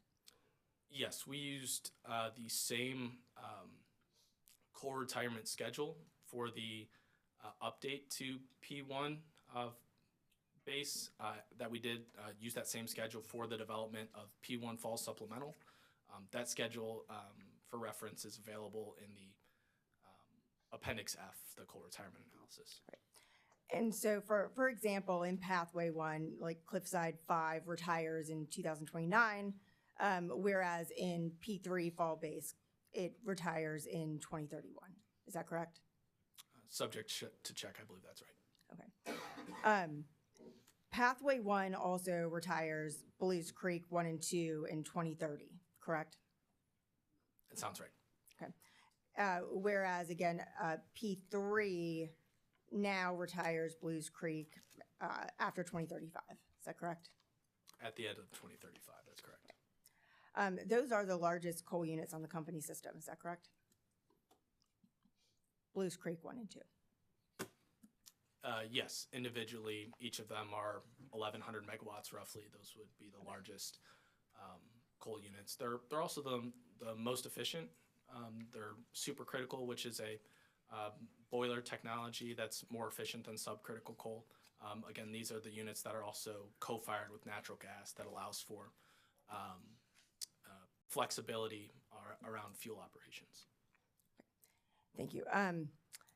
Outside of the units already planned for retirement in 2024, 2025, the earliest the model allowed coal to retire in P3 Fall Base was in 2029, correct? That's correct. Okay. And the companies, I think you said this earlier, the companies didn't adjust the coal retirement dates for Pathway 1 between the initial and the supplemental filing. That's correct. Okay. So I just have a couple of scenarios, and I'd like you to just answer whether or not the companies evaluated any portfolio with this combination. So first, a portfolio with the higher solar limits that match those in P1, but with the coal retirement dates under Pathway 2. No. Okay. What about any portfolio that includes any higher solar limits where the model allows but does not require the company's coal units to retire earlier than 2029? Can you restate or rephrase that? Did the companies include any portfolio that includes higher solar limits than in P3 Fall Base, where the model also allows but doesn't require the company's coal units to retire earlier than 2029?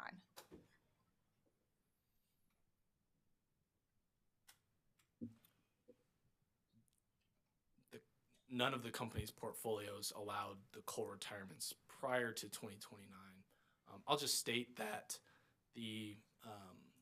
especially in this spot of this inflection point of new load coming onto the system and the increased reserve margin that we've have from the resource adequacy study, that's really a challenge to retire coal units and bring replacement resources online. These units are large. I think the smallest is probably subject to 380 megawatts.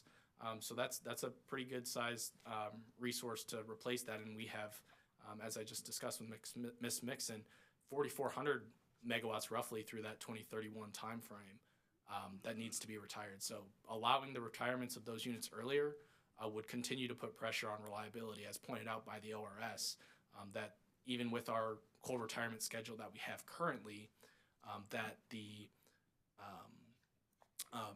reliabilities,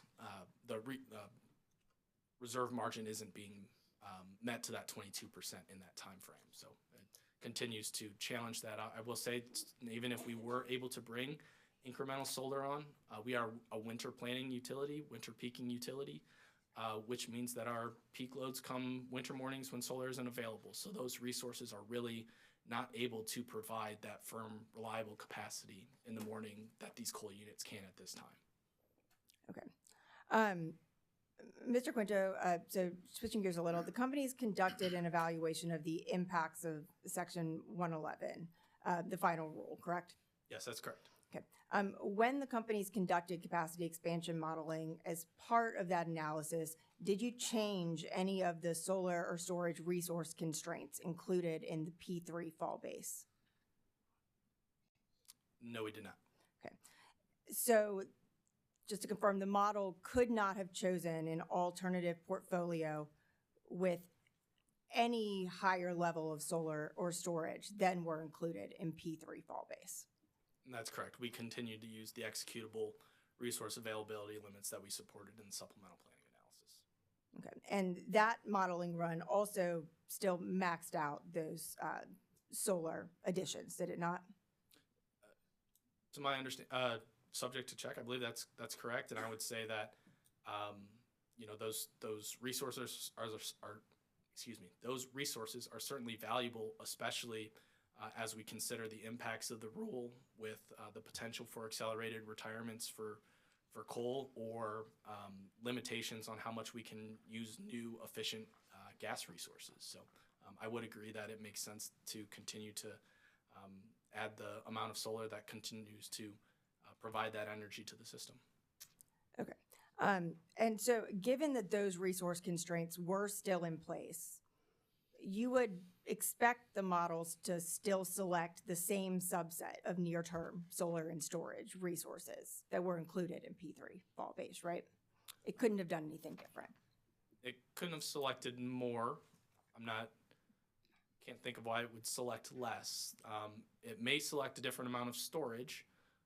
It certainly has the flexibility to do that, depending on if it's better to add more storage to the system to move energy around a different way.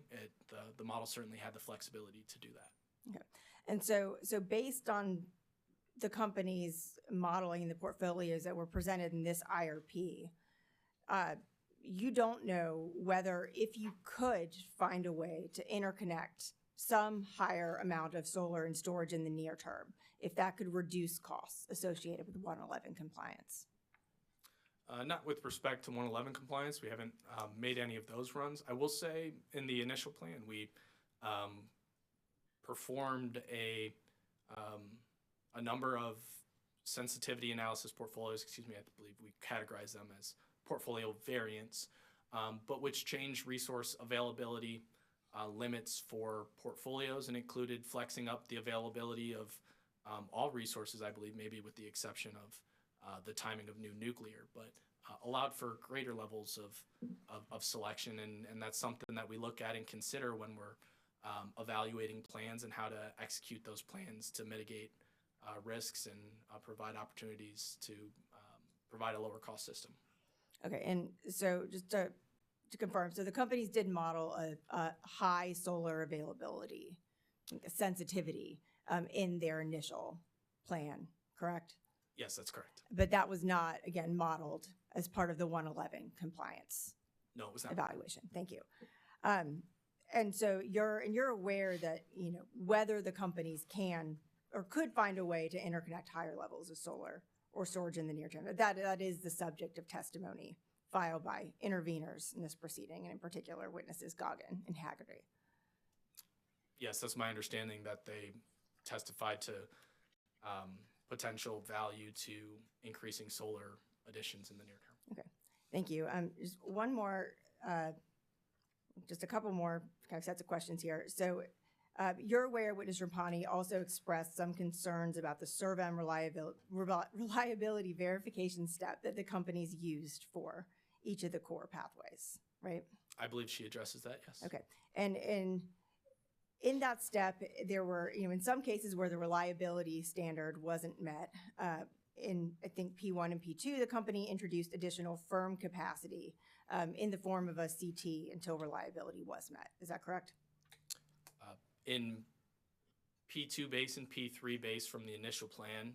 The portfolios did not pass the reliability verification, which is essentially we are taking the portfolio that comes out of the capacity expansion model that we develop, and one of our checks through our robust planning modeling is to ensure that it continues to meet that 1 in 10 standard of resource adequacy that Mr. Wintermantle and Mr. Benson discussed. So we take the portfolio from the capacity expansion model, we put it into the servo model, see if it continues to meet that 1 in 10 reliability threshold. And if it doesn't, we added incremental resources to the portfolio as a proxy to get the correct representation of costs to maintain a reliable portfolio in those benchmark years. We tested 2033 and 2038, which are something that the companies look at on an ongoing basis of how far, how does the portfolio continue to hold up over time from a reliability standpoint. Okay. And so in your rebuttal testimony, again, you note the step is not intended to select an optimal resource for that addition, right? And that the CT is just a proxy for any firm capacity addition. Is that right? Yes, that's right. The resource that we add to the portfolio to get it back up to the 1 in 10 standard is a CT resource. That resource, again, we do these reliability verifications in 2033 and 2038. So to the extent that the portfolio in the future would need to add those resources, future iterations of the plan will allow for the economic selection of that resource to maintain that reliability. I will note we have been previously discussing here the P2 base and P3 base portfolios from the initial plan. P3 fall base, I will note, passed the reliability verification without the requirement of incremental reliability resources. So there was no incremental resource added to that portfolio to maintain reliability. It was able to maintain that resource adequacy standard without incremental resources. Okay, so just to confirm, this is just an analytical step to evaluate portfolio reliability and cost on an apples-to-apples basis, correct? Yes, we don't want to disadvantage in the comparison of portfolios one portfolio that doesn't meet reliability standards to one that does. We want to make sure that everyone's meeting reliability standards when we compare resource portfolios. So that's the purpose of the step. Okay, and so I'm just, again, setting aside this reliability step and focusing on actual system operation. You would agree, wouldn't you, that battery resources can also serve as a firm capacity addition that can meet reliability needs on a utility system? I agree, and the company's near-term action plan certainly includes a large amount of battery storage to be brought on over time as we continue to gain operational experience for the resource, as Mr. Holman discussed, and understanding how to operate that resource for the benefit of customers. Okay, thank you, Mr. Quinto. These should be quick. I just need you to confirm some numbers quickly. So first, I want to show you Table 6 from page 55 of Mr. Rampani's direct testimony. This shows the capacity for each of the company's coal units and the firm capacity numbers modeled in Encompass. Can you confirm that the firm capacity numbers shown here were what the companies used as Encompass inputs?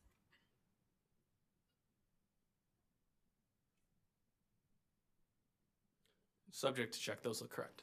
Okay, and those numbers are the same, which means that the company's coal units were modeled at 100% or perfect capacity. Is that correct?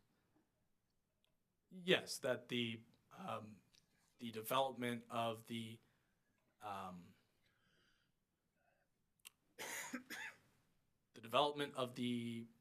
reserve margin factors in the reliability of the units. So the modeling here of firm capacity for a thermally dispatched resource is reflected as 100% here, but it is factored into the reserve margin. Okay. I just want to be clear so there's no confusion with the commission. There is outage rates in our models that mirror historic reality. So when we say perfect, these are not assumed to be 100% available when we do our optimization or production cost models. They have outage rates that are calibrated to historic performance. So they are not included in the expansion model or the production cost model as perfect units.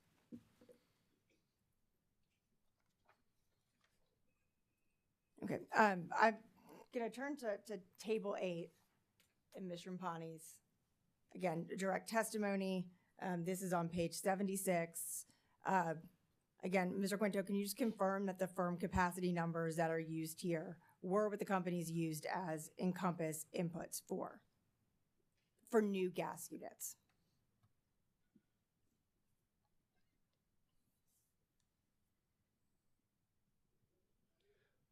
I will note that they look like they're cumulative numbers, so those don't represent a single resource. So, for example, on the first line there, you have a DEC CC G2 2x1 GC, and then the line below it saying DF GC. The capacity numbers represented on the two columns on the right are not one combined cycle unit, but rather two combined cycle units added together. So just with that clarification, I would agree. Okay, and so the cumulative capacity numbers are correct here, right? Yes, the cumulative capacity numbers are correct, and the first 3 blocks are combined cycles, and then the bottom block, DEC, CTJ, MB, those are simple cycle CT units, and that would be, I believe, 5 CT units total. And if you add all of the CC units above, the 3 blocks above, that would be 5 total combined cycles. Okay, and again, these numbers are the same in the left and the right columns, correct? They are. Okay. Thank you, Mr. Quinto. Those are all of my questions. Thank you very much. I think this is going to be a good time to take a morning break. I had a couple of requests from commissioners to look at the letter that was sent. Let's break down. It's 10 after. If we could be back at 11:25. Thank you.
We are back on the record on the Duke Energy's IRP case, still in rebuttal testimony with cross-examination.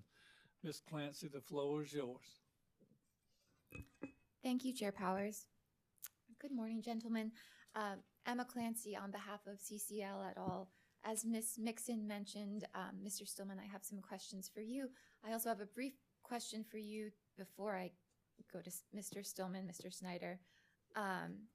Just to begin, you just discussed the forced outage rate that was applied to coal units that were modeled in the company's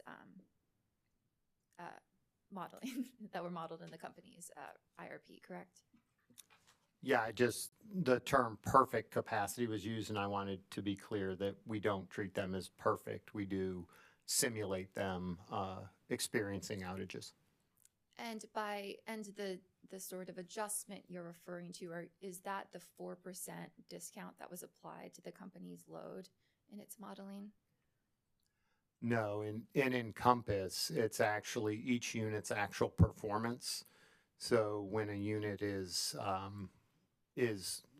simulated to be on, it's also given a probability of an outage that reflects within the Encompass model that it could go out similar to how it performs in reality. Okay. Thank you. Mr. Stillman, moving on to you. Now, many of the tech and manufacturing firms coming to the Carolinas have ambitious clean energy targets, correct? Yes, they do. And wouldn't you agree that Duke's transition away from coal and towards lower carbon resources is attractive to them? I would agree that that's attractive to them, yes. Whereas a portfolio like P0 could scare away some of those companies that are driving economic development. I am not very familiar with what P0 is. I've focused on P3, so I don't know that I could say that. But all I can say is that the companies that we are in talks with do have clean energy goals, but they also have a need for energy. So, they have to weigh those two items together. Okay, well, okay, we can move on. I do think I heard you say that they were excited about, a lower carbon future, and P0 is one that is not as directionally consistent with that. So it sounds like you would agree with that I would agree statement. with what you just said. And why else do you think the companies have been successful in recruiting so many mega projects to its territory? I think, actually, I think Mr. Holman did a good job describing that and the attractiveness of the area right now. There are low rates that are attracting people, a good qualified workforce. There's policy goals that are attracting business to this country. Really all over the place. So there's a lot of things that are attractive in the Carolinas, which is why companies are coming here.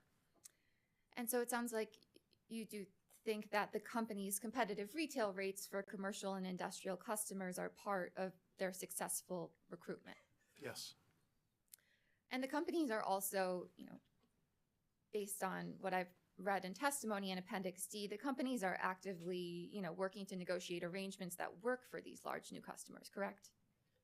Yes, I think you're referring to the accelerated clean energy tariffs that Ms. Reed spoke to, and I know the title of that, and I know a little bit about what they're trying to accomplish, but that's about it. Okay.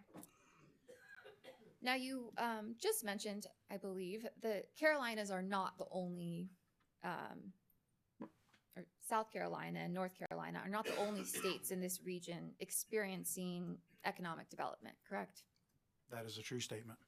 And so when a large customer like a data center approaches Duke, they're almost certainly evaluating sites in these other states that have also seen a lot of growth recently, correct?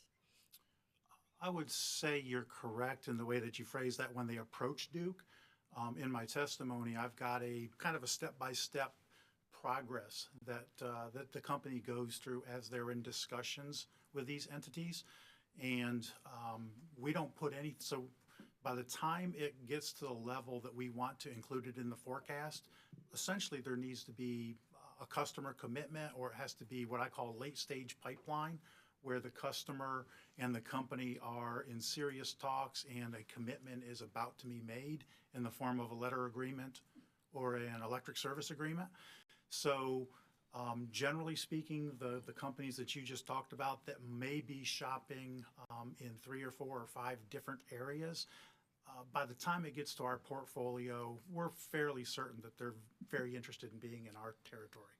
Okay, and I do want to get to that process in a bit, but before we go there, you would agree that these customers, these large customers, will ultimately site wherever it makes the most economic sense to site for their business, correct? Exactly, and I think that's why they're looking at the Carolinas and why we're so attractive to them. Okay, now you just mentioned the process you lay out in your rebuttal. In the course of this process, these large customers that approach Duke, they're providing Duke with their own load projections, correct? That is part of the conversation, yes. So as the engagement gets more and more serious, our economic development team and our large account management team will have conversations with them and get what that expected load ramp would be. So when I say load ramp, I'm talking about how it's going to phase in over time. What's their building process? How quickly can that occur? And what are their expected loads? Okay. And so for sufficiently certain projects, it's this information from the customers as adjusted by Duke that ultimately goes into the load forecast, correct? As adjusted by Duke. So again, the process is that the large account management group, the economic development group, have those conversations with the customers. We also put in place the large account management group and the economic development group have their views based on experience. That comes to us, and that's what I called full load when I refer to full load in my testimony, and then we apply a discount to that for various factors before it gets incorporated in the forecast. Okay, and again, I do want to discuss that more as well, but these discussions that you describe in this process, those discussions between Duke and the customers, potential customers, involve commercially sensitive and typically confidential information, correct? Yes, that's correct.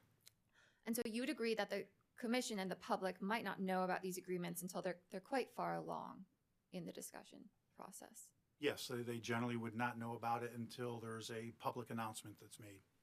And in fact, the commission could see these loads as part of the aggregated forecast before they know about specific projects. Isn't that right? That would be true. Now, just quickly, I think you've touched on this, but Duke's load forecast only reflects mega projects that are in advanced discussions with the utility. And according to your testimony, those advanced stage customers include both those who have signed an agreement with Duke and those who are in late stage discussions of signing an agreement to procure electric service, correct? So I think you said we only include those. What you described are the addition of the what you called mega projects. I think witness past, he called them mega projects in his testimony. Mm-hmm. So what you just described are the on-top adjustments that we make to the forecast that we felt that the econometric modeling that produces the forecast did not capture. Yes, thank you for clarifying that, and I'm sorry if I wasn't clear. I'm just asking about that portion of the projects, and so you do include some customers that are in late stage discussions with the company, correct, in that bump? That is a true statement. That's, you know, roughly if I were to look at the 35 projects or so that we incorporated and the size of those projects, those late stage discussions make up about 25% of the addition that we did. So 75% of what we put into the forecast had a letter commitment in some form. And just to be clear, those and late stage discussions, that doesn't constitute a binding or irrevocable obligation to pursue service with the company, correct? Nor does a letter agreement. Okay. Yes, and in fact, since the company filed its supplemental plan, isn't it true that that some of the projects in the January or in the fall 2023 load forecast have backed out? We've had one or two that's backed out. We've had others that have changed. So the rate at which they expect to put load on the system has changed, and we've had others that have come in or raised their estimates. So this is a very this process changes very quickly, and we're in constant communication. So when I talk about the large account management team, the economic development team, and the forecasting team, we talk probably more than weekly to keep up on these projects. Okay, so again, it sounds like you're saying it's a very fluid process if customers that were part of the load forecast in less than a year ago are now no longer part of this forecast. A very small minority. And I think the best way to demonstrate that, excuse me, is in my testimony, I've got a figure, and it ties to the exhibit that I also provided. The numbers tie, and you can see that from, if you look at my figure on page 20, for example, the large dashed line is the full load requirement that we considered when we developed the forecast. The solid line below that is the discounted amount that we put into the forecast. And what you'll notice is with the update that we made nearly 9 months after our initial gathering of data that we included into the forecast, the dotted line is the newest information, and it's essentially tracking what we expected from a year ago. And actually in the outer years has gone a little bit above that. Right, and you've mentioned this discount that was applied to the sort of mega project load component. That's the discount that Witness Pasty confirmed earlier this week that decreases as we get further out into the planning horizon, correct? Yes, so when we look at that discount, I think I say in my testimony that in the earlier stages, we discounted about 50%. It dwindles down to 30% in the latter periods. And there's reason for that. When you think about what the discount was intended to do, it was intended to look at the project certainty. And I just kind of said how certain these projects are, even though some of them move in and out. They're very certain projects. We have a lot of confidence that these companies will build out. The other thing is the project timing.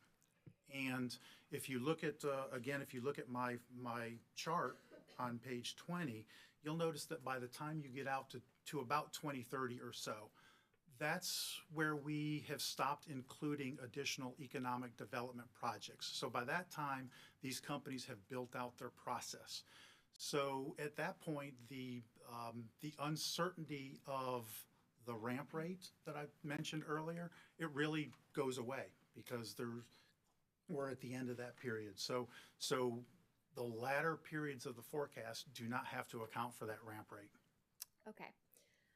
Now, on pages 12 through 14 of your testimony, you list some examples of mega projects coming to Duke territory, correct? Four projects that have been publicly announced, yes. And all of those examples are manufacturing, but a lot of the load growth coming to the Carolinas is from data centers as well. Isn't that correct? There is data centers, so it's a mixture of both. I think in the supplemental planning analysis, if I were to look at the mix, it's a pretty good mix. It's about 45% data centers, and the rest of it is manufacturing, be it battery, EVs, pharmaceuticals, or other. Okay, thank you. Now we discussed earlier how Duke is helping to recruit economic development to the states. Does Duke view all economic development, regardless of industry, as equally worth competing for? I think we want to continue with the strength of the state. So if companies are interested in coming and locating in the Carolinas, in South Carolina, we are open to talking to them and seeing what we can do to meet their needs. So yes. So it views all industries as equally valuable. All industries is equally valuable. I'm not exactly sure what you mean by that. I think we have an obligation to serve. So if companies come to us and say that there is an interest in locating in South Carolina, we will begin conversations with that company to see what we can do to support them. Okay, and when you say obligation to serve, you're not suggesting that Duke would allow a project to interconnect if doing so would threaten the reliability of the system, are you? No, that's not what I was suggesting. Okay, so it's contextual. It's so what we'll do again, working with the companies, they're very interested in this, they're very interested in these proceedings to see, will the energy be in place for us to meet their needs as they build out their process. So to the extent that somebody comes and in those conversations, we say you may have to wait a year to hook up, that is a deciding factor. And that's why I said in my testimony, it's so important that we move forward to allow these customers to see that we're serious. We want to have the energy for them in place so that we can entice them to the state. Thank you. Now, are you familiar with S&P Global Market Intelligence Financial Research and Reporting? I'm familiar with the name. Yeah. And are you also familiar with Moody's and Fitch, financial research agencies? Yes, I'm especially familiar with Moody's, as that's the Right. economic provider we use. And so are those, would you consider those firms to be generally like reputable, reliable sources? Generally, yes. Okay. Now, I'm going to put an article up on that, Elma, and this is an article from S&P Global Market Intelligence from July 26, 2024.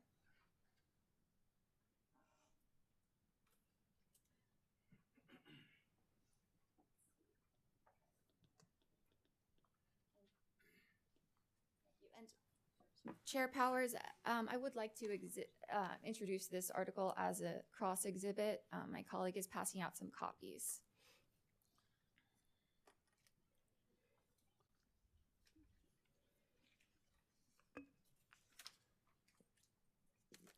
Ms. Clancy, this article will be introduced as exhibit number 30. Mr. Chairman. Yes. Good morning. At this point, I don't think the exhibit has been authenticated to establish that Mr. Stillman has any knowledge of the article, has reviewed the article before, has any specific firsthand information related to the article.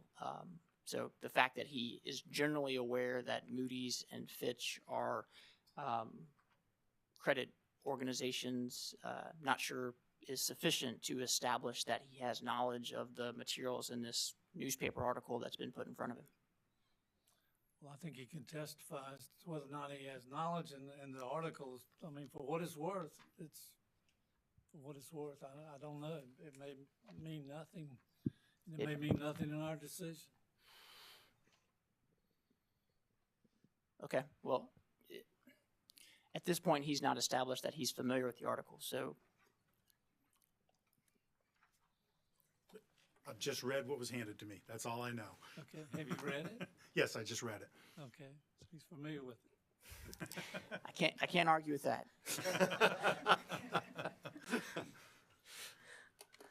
Okay. Well, Mr. Stillman, have you heard about these recent reports released by the Fitch and Moody's agencies regarding data center demand? Just now. Just now. Okay. Well, would you please read out loud the first 3 paragraphs of this article? Utilities that build Utilities that build more power generation and transmission infrastructure than is needed to accommodate anticipated data center demand will face substantial credit risk, according to analysts at Fitch Ratings and Moody's. While data center development could ultimately be credit positive for the utility sector, inconsistent methodologies for forecasting load threaten to turn potential financial and operational benefits into burdens, a July 23 Fitch report warned. There is a significant risk that the estimated load does not materialize or show up in lower amounts than expected, or that the usage is delayed. Fitch analysts said in the report actual loads may turn out to be significantly lower than announced loads because of technological changes and efficiency improvements that lower the power requirements for data centers. Thank you, I appreciate it. I'd like to respond to this, though, Okay. if I may.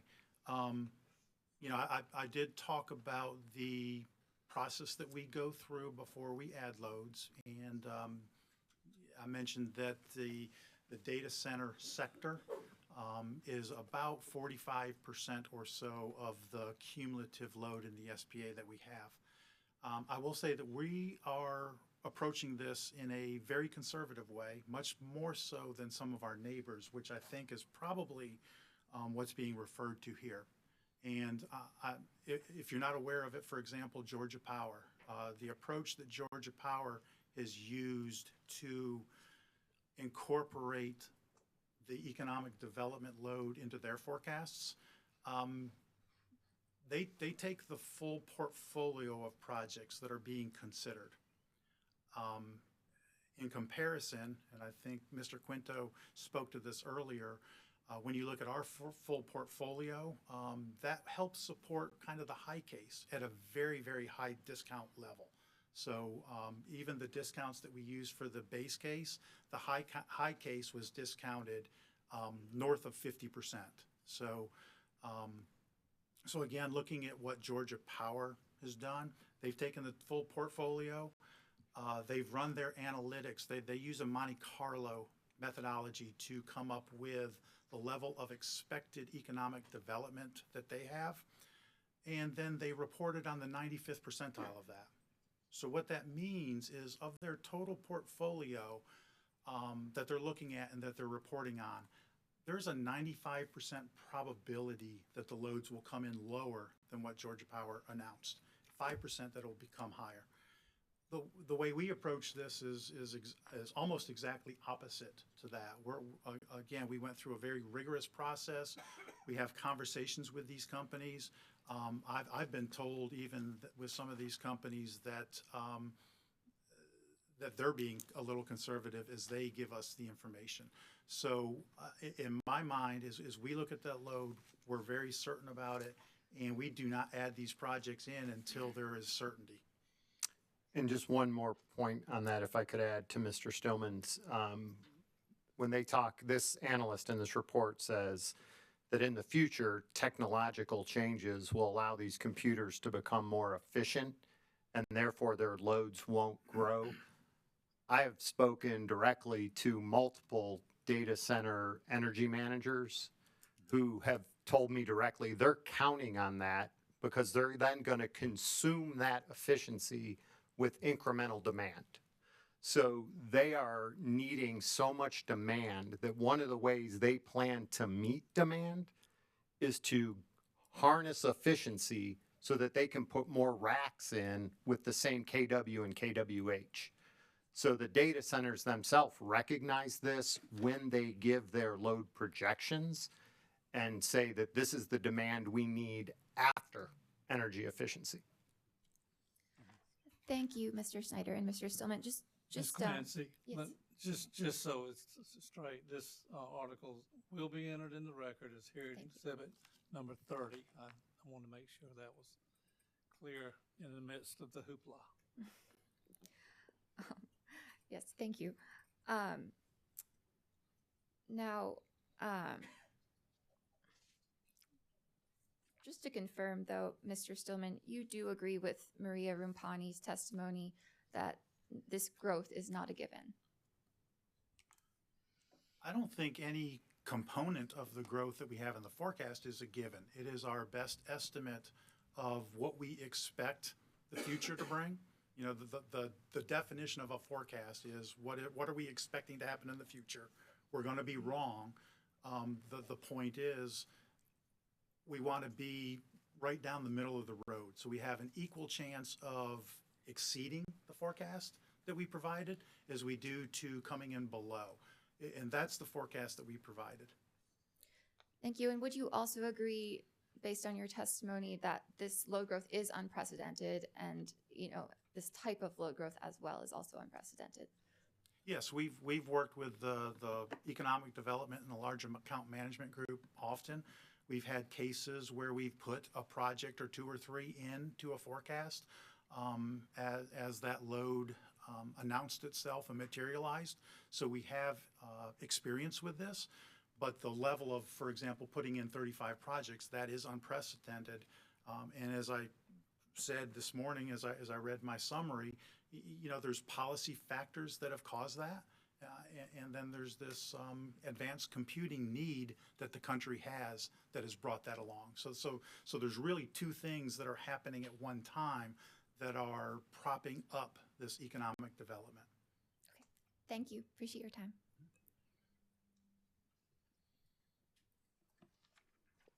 Thank you, Ms. Clancy. Any questions from Carolina's Clean Energy Business Association? Yes, Mr. Chairman, this is John Burns. You have the floor, Mr. Burns. Thank you. Can everybody hear me okay? Just fine. Great. Gentlemen, I appreciate your time, and I've only got a few questions. I did want to, I think most of my questions will be directed at Mr. Quinto and Mr. Snyder. You guys can decide who should handle them better. But were you both, or were either of you able to hear Mr. Davis's testimony a couple of days ago? Yes, sir, Mr. Burns. Would you agree with him, Mr. Snyder, that that Duke's plans for solar and storage deployment are relatively consistent with the trends seen in the region among other utilities and there was some discussion of the scale of those utilities, but that your plans for solar and storage deployment are relatively consistent with those other utilities? Yes, I saw that testimony, and I would concur that that is correct. We are on par. Would you also agree with Mr. Davis that it is necessary to comply with the requirements of Act 62 that you at least get to those levels of solar and storage deployment? I think the peer utilities he had being on par are also complying with 62 as we are. And so I think it is the peer utilities view this level of solar as meeting the balancing factors in the South Carolina IRP statute. When you look nationally, though, Mr. Snyder, it's true, isn't it, that there are other jurisdictions and other utilities that are actually pursuing greater levels of solar deployment in the next 10 years than is anticipated by Duke Energy and its IRP? Even in P3? I would say there are a handful out there without, as you said, there's scale. You've got to put it on a size of system. So sometimes people look at just megawatts versus percent of system. But yeah, while Duke is among the leaders, we are not the leading solar in the country. I would agree with that. And on storage, would you also agree the same applies? Generally, yes. And, you're familiar with the Energy Information Agency? I am. Without going into an entire rigmarole about an exhibit, if I informed you that the Energy Information Agency expects storage deployment in 2024 to be an additional 14.3 gigawatts of storage deployed this year, anticipated nationwide? Subject to check? Subject to check. I thought the number was more like 9 or 10, but I won't quibble. I will say subject to check that it's in that general range. Would you also agree with me that Texas is expected to deploy just in 2024 over 6 gigawatts of storage?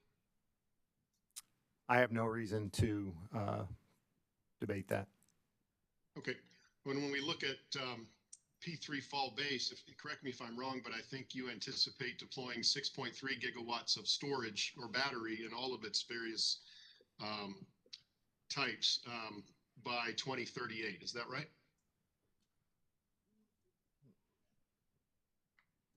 Maybe Mr. Quinto can answer that one. Yeah, can you say the figure you stated, Mr. Burns? I'm looking at figure SPA 1-2 from your supplemental portfolio analysis. It shows P3 fall base deploying 6.3 gigawatts of battery by 2038, January 1 of 2038. Yes, I'm there. I see that. Okay. And if Texas is deploying over 6 gigawatts this year, and Duke is deploying a little bit, almost the same amount by January 1st of 2038, would you agree with me that it would be difficult to call Duke's approach to battery overly aggressive? Yeah, I do not believe it's overly aggressive. When you look at,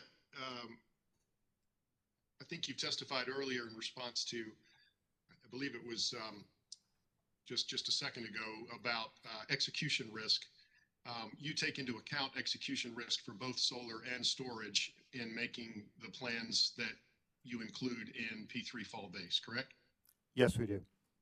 Okay, and so have you accommodated, in your opinion, the execution risk mentioned in the report filed by ORS in this case? Yes, we believe we have accommodated the execution risk. And you've done that by being cautious or not being as aggressive as other territories in the United States are in deploying solar and storage, which are established technologies, correct? I would say we believe we have achievable, executable, factoring those risks in, and notwithstanding what some utilities are doing a little more and some a little less, but we believe ours are appropriately being installed at a pace that is risk informed. Would you agree that all resources carry execution risk? I would. And the risk for solar in P3 fall base is not attributed to the aggressiveness of your deployment, is it? No, I think all resources have a risk. Yeah. Changing subjects slightly, do you agree with Mr. Haggerty that integrating resource and or generation and transmission planning has become an industry best practice?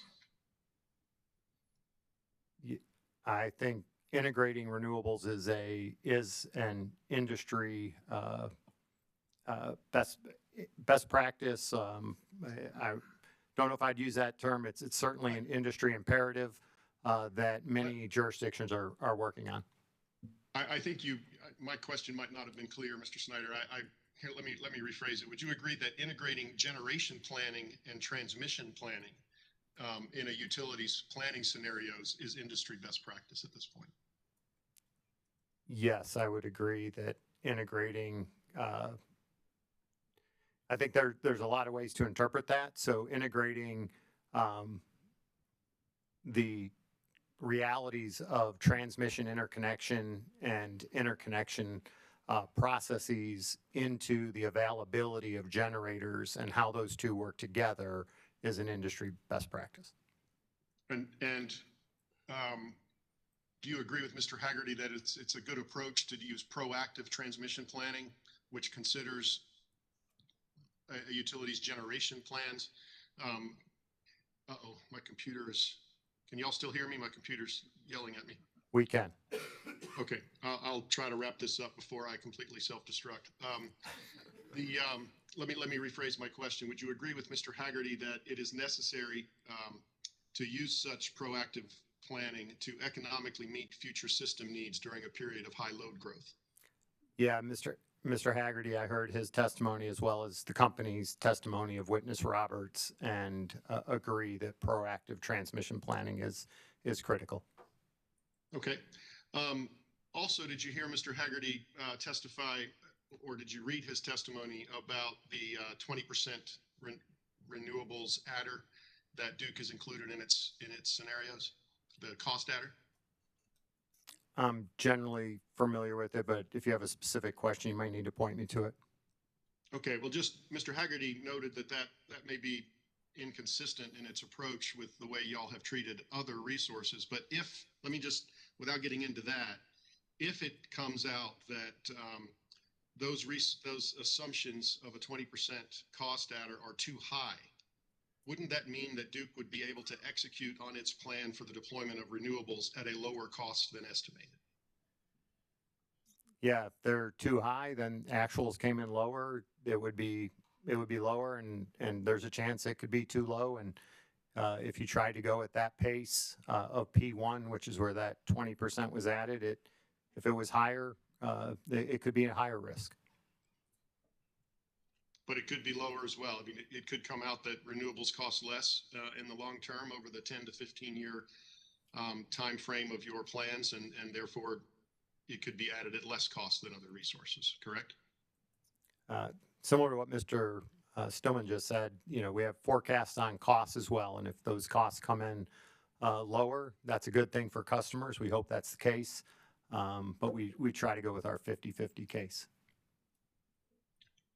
Thank you very much, gentlemen. Before my computer blows up, I'm going to end my questions. Thank you so much. Appreciate your time. Thank you, Mr. Burns. Thank you, Mr. Burns. As to Walmart, Ms. Eaton is not here, but it's my understanding Ms. Grunman is on WebEx. Do you have any questions, Ms. Grunman?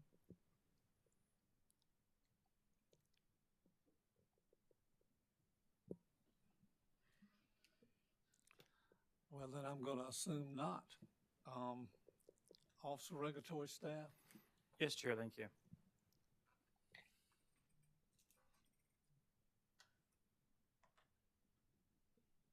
Your Honor, this is Carrie Grunman. Just to note, I will have no questions today.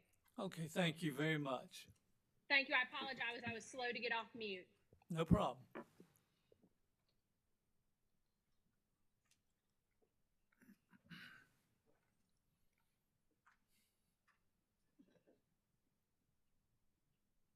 I promise I'm going to try my best not to be up here for hours, but I do have a handful of papers. Sorry.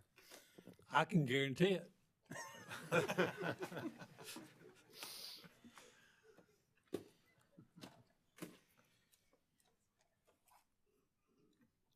afternoon, gentlemen. How are y'all doing? Well, thank you. Mr. Stillman, it's nice to meet you. I don't think we've met before. How are you doing today? I'm good, thank you. I hope you're well. I am, thank you. I do think next time I'm going to bring one of my children to just hold my papers for me on the side, but otherwise doing well. I just had a couple brief questions for you based on some of the other cross I'd heard. You talked a lot about the economic development that you're modeling for and some of the specifics of those new mega projects, that sort of thing. Where is most of that economic development locating in the Carolinas? So North Carolina or South Carolina? Sorry. So with the portfolio that was in the SPA and the supplemental planning analysis, it was 80% North Carolina, 20% South Carolina. So it roughly equates to the current customer mix and the current customer allocations. And I'll also say what was identified in South Carolina is the majority of that is manufacturing from the SPA. You got to my next question. I was going to ask. I think you mentioned about 45% of the overall economic development is data centers. Did I recall that correctly? From the original portfolio, yes. Oh, okay. So what about the updated supplemental plan? The updated in total, I think is just a little bit above 50% now. So either in the original or the interim, it'd be fair to say about half is data centers. That is fair to say. Okay, but I think you've already said that a higher percentage of that's actually in North Carolina compared to South Carolina. In the original SPA, that is correct. I think it was like a 10% number of advanced computing that was in South Carolina in the SPA. And so the 80-20 percentage breakdown North Carolina, South Carolina, was that the initial or is that the supplemental planning? So everything I'm talking about is the supplemental planning, the 35 projects in total. Perfect. Okay, thank you so much. Okay, I think that's all the questions I've got for you, but I appreciate it. Mr. Snyder, I may have one or two questions for you at some point, but for right now, I'm going to focus with Mr. Quinto, if that's all right. I'll be fine. Mr. Quinto, hi, how are you doing today? Doing well. How are you? Good, good. It's nice to meet you. Nice to meet you as well. First off, I'd like to just sort of start with a little bit of your background, and this does go back a little bit to your direct. I believe in your testimony it stated that you were established in your most recent role or your current role about 5 months before the IRP was filed. Does that sound about right? I believe I say March of 2024, so that's correct. Okay, okay. And could you explain to me a little bit what your current role is with Duke Energy or the companies? Yes. So again, Commission, my title is Director of IRP Advanced Analytics for the companies. So my role really is providing guidance to the modeling process, looking at the rules and requirements that the companies have to plan to, and making sure that that analysis is incorporated into our plan. I also do other types of advanced analytics that support other resource planning functions, such as Siting Act applications and other resource planning activities, avoiding cost as well. Okay, and were you able to hear the conversations we had yesterday in testimony? Yes. Okay, and so you heard all the panels. I think Mr. Roberts, I spoke with him, and I also spoke with the panel of Mr. Capps and a couple others. You heard all of that? Yes, I was following online. Okay, great. Let's see here.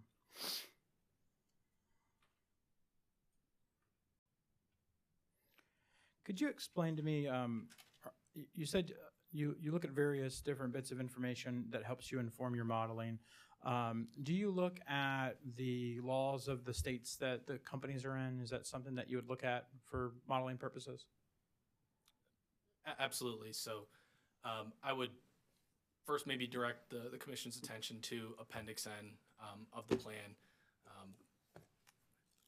Can't remember off the top of my head. It is a dozen pages, maybe more, of the IRP statutes or rules from the South Carolina and North Carolina commissions with respect to the filing requirements.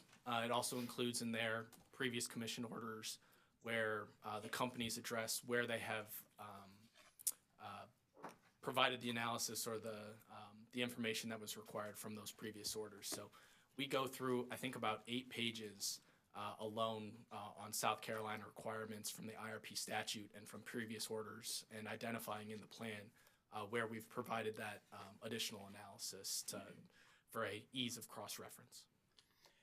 And you may have heard some of my discussion with Mr. Capps. We talked about some, studies or some nuclear studies related to some costs and that sort of thing with SMRs. Is that the type of data that you would also use or rely on when you're putting together the model? That's correct. So in the supplemental planning analysis, and I believe this is going back to the Idaho National Lab report that you discussed with Mr. Capps. So that report was used to develop the basis of the cost assumptions that we used in the plan for new nuclear resources.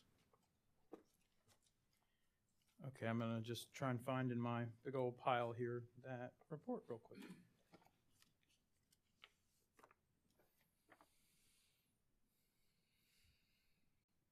Oh, it's really zoomed in here.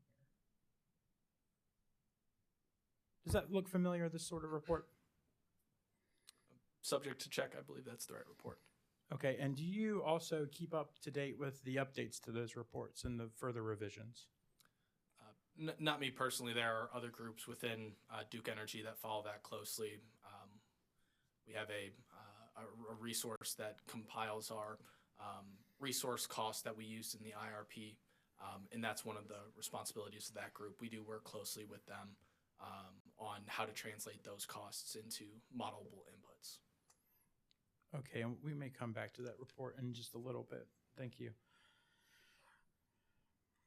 Before I get into a little bit more detail of the discussion of your testimony, I just wanted to sort of check off a few questions that I'd asked some members of various panels yesterday that I think they deferred that you may be better suited to answer, or maybe someone on the panel would be better suited to answer.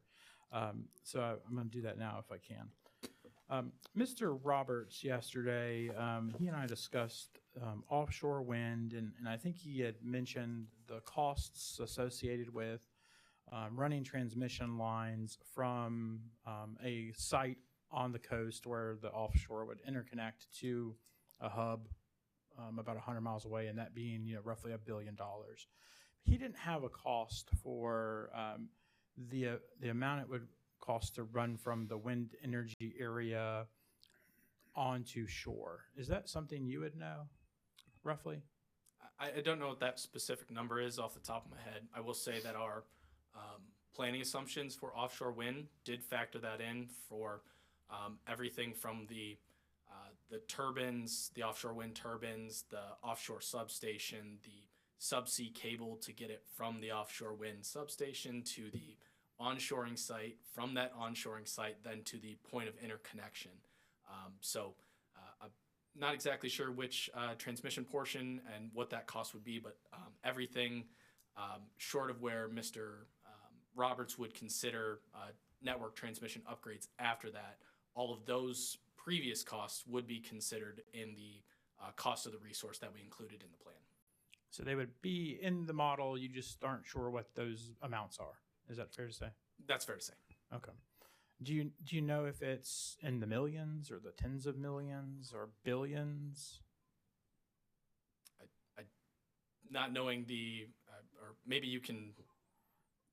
I wouldn't know the scope of the area and transmission over which you're describing to may change that cost, but I can't give a reasonable estimate at this point.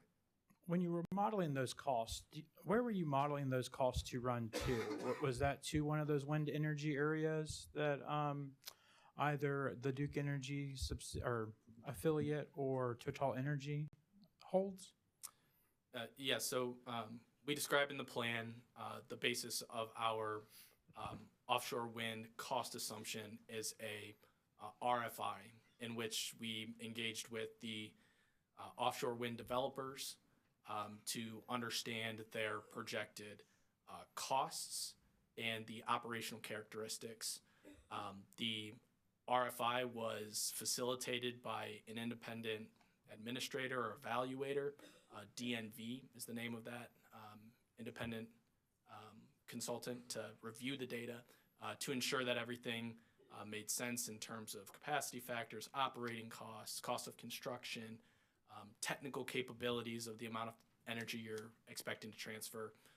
And in each case, for all the reference costs that came in, made some changes to each of their portfolios to make sure it was on a equivalent basis. So what we did is we leveraged that information kind of on an aggregate representative level across the different options that were provided through that RFI to come up with that price assumption for offshore wind. So it is taking the responses to that RFI and turning them into a generic assumption for different amounts of offshore wind.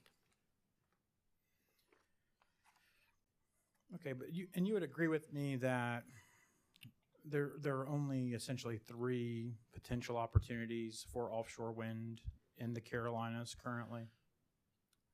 I believe that discussion with Mr. McIntyre yesterday identified the available lease areas off the coast of North Carolina. Okay. And could you remind me, in the P3 fall-based portfolio, how much on our offshore wind is selected by your preferred portfolio? The P3 fall-based portfolio selects 2,400 megawatts of offshore wind in the base planning period. Okay. The 15-year planning horizon. Thank you. So I'd like to turn your attention to this document. This is Exhibit 23 that was put into the record yesterday. Are you familiar with this document or this information as a part of your modeling evaluation? Not this document specifically. I saw it introduced yesterday. Okay, but you would agree with me that this document does state that combined production between the Synergy Corp., which is the Duke affiliate, and the Total Energy WIA area, they could produce up to 3 gigawatts of power. Do you agree with that? I've read that correctly? You've read it correctly. I'm not sure what that's based on. There's a lot of factors, as Mr. McIntyre, that stated go into that. Assumptions for what types of turbines are being used. Are they commercially available today? So there's a lot of variables that can go into that number.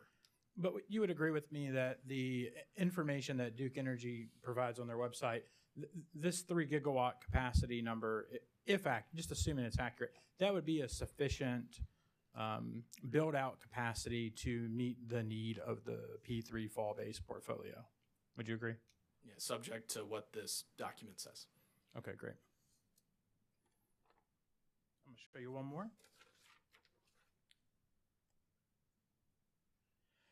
Do you remember my discussion with Mr. McIntyre yesterday where we talked about this other Duke Energy website page related to the Carolina Long Bay? Do you recall that? Generally, yes. Okay, and on this document, it notes that the direct subsidiary Synergy Corp in the Carolina Long Bay has the ability to support 1.6 gigawatts of offshore wind.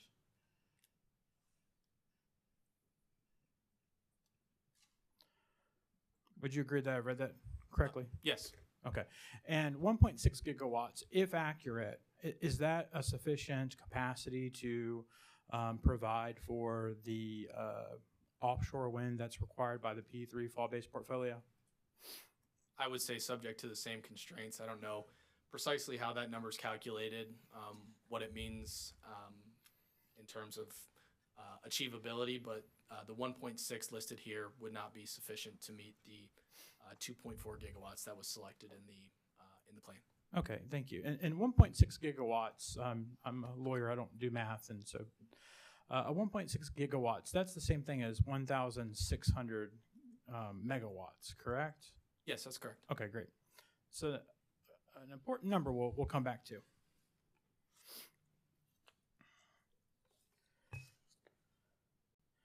Okay, so I think that covers the questions from Mr. Oh, actually, sorry, one more.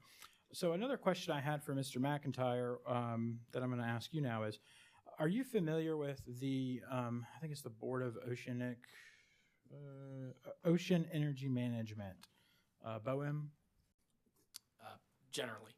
Okay, and so that is the federal agency that is responsible for administering and granting the wind energy area leases. Does that sound correct? That's my understanding. Okay. Do you look at the specific leases or lease information or sort of pricing structure within those leases as something that you adopt in your model? The RFI that was used for the basis of the price assumptions, I would say probably subject to check, considered those costs in the costs of those resources used as an underlying piece of information. I think one of the important things to focus on and to understand the company's near-term actions proposed with P3 fall base is to expand that and get more information to fully understand the costs related to that. If there's anything different with structure or risk sharing appropriate to factoring into the cost of that. So that's really what we are looking at in terms of the near-term actions related to this resource. Okay, and I appreciate that. And I'm just, okay. So have you ever reviewed one of these commercial leases for the submerged lands of renewable energy development? No. Okay. Do you think that information may be helpful to evaluate what are reasonable pricing assumptions? I'm going to jump in on this one real quick. That's just one small piece of that RFI. We don't go and down and say what every little piece of the offshore wind cost is. I will just say generally, the lease is a small portion of the total component of an offshore wind facility. So it would not be a material component of the total cost. So getting into the details of the lease is well beyond the scope of our modeling team. Thank you, Mr. Snyder. Mr. Quinto, would you agree with me that a model, you may make a model better with more grounded, actual, factual information and pricing? I would say it's appropriate at the time of the development of the plan to get your best assumptions in terms of cost and availability, snap a chalk line, and perform the analysis with the information that's available. And as we continue to keep those options open going forward, we will gain more information with respect to their cost, their availability, the timing of those resources. So there's an aspect of using the best information that you have now and your ability to gain more information through the iterative IRP process, which has annual updates and comprehensive filings every 3 years. So we will continue to use these processes and these near-term actions on near-term development to understand those costs, to understand those risks, and filter them into our modeling process to capture that as we go forward.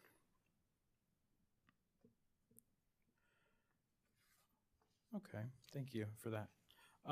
Let me just hit on these other two questions I think that came up yesterday. With the Bad Creek 2, there was a discussion that the company has agreed to provide an update to the ORS and the commission if cost overruns or costs go up more than 15% above what is currently estimated. Are you familiar with that? I'm familiar with that recommendation, yes. Okay, and so I think the part of the question that Mr. Smith couldn't answer was, do you know if that 15% threshold, that doesn't pair directly to whether or not the modeling would select Bad Creek 2 or not? Would you agree? Yeah, those are independent. And so it could be 8%, it could be 25%. Would you agree? The cost of the project. So, sorry, let me ask a better question. So you would agree with me that the threshold increase to the cost estimate that would be necessary to kick out Bad Creek 2 from the preferred portfolio, it could be it could be lower than 15%, and maybe it could be higher, but those numbers just aren't correlated at all. I agree. You got to consider the totality of the inputs, and if you're updating cost assumptions with one resource, it's probably prudent to update with the best available information for all resources at the time of that evaluation. So there's potential that the Bad Creek 2 project undergoing the same economic verification in the future would still be economic if it was an increased cost over the 15%. It's also possible if all other technologies see a drastic decrease in prices and Bad Creek even decreases in price as well, that could result in Bad Creek not being economically verified. So there's certainly a lot of moving parts in there, certainly independent of each other. And what the companies have expressed here, and I think we can commit to going forward, is to continue to evaluate the Bad Creek project and provide the commission with updates as necessary. Okay. Do you know what the percentage of cost increase threshold would be for Bad Creek 2 to no longer be selected in the preferred portfolio? I don't know that. Do you think it would be helpful to have that information so that we could understand just how much execution risk is involved with Bad Creek 2? I would say that the analysis that the companies have conducted so far gives a fair representation of the economic value of the resource. Trying to estimate uncertainties, certainly beyond 2050, this is an 80-year asset, becomes significantly more difficult on how that system is going to change. We have some ideas on what that may be like, but I think certainly there's a lot of components to what can influence that, and it could be based on the assumptions that you make. So I'm not sure if a incremental amount of analysis is appropriate at this point, but is something that the companies are continuing to evaluate, as the ORS suggested. Is, this is a large project with a lot of scale, a lot of cost. It's a project that we have good understanding of the resource. We've operated it, as Mr. Smith said, for decades. 1990s when the original Bad Creek came into service. I believe Joe Cassie, our other pump storage resource, came into service before that. So this is the same rock, it's the same mountain that we've been in before that we're currently in now, and have a good understanding of that. So I think that this is a unique project. It's large in scale. We're going to continue to evaluate it and assess it, and keep the commission and provide updates in our IRP on how this project develops. Okay, and so it would be fair to say that you'll keep everyone updated and that you still have some flexibility on checking and adjusting as it goes. I think that's a phrase Duke likes to use. Absolutely. As more information becomes available, and in part, how this commission views this resource is this something that the commission providing some clarity on what the commission believes this resource's value is important. Okay, and appreciating that there's still flexibility in that process, you would also agree with me, though, that the company has sought in North Carolina to have pre-approval to spend up to $165 million between 2023 and 2026 on Bad Creek 2. Would you agree with that? I believe that was discussed with Mr. Smith. Okay, and so you would agree with Mr. Smith? Yes. Okay, great.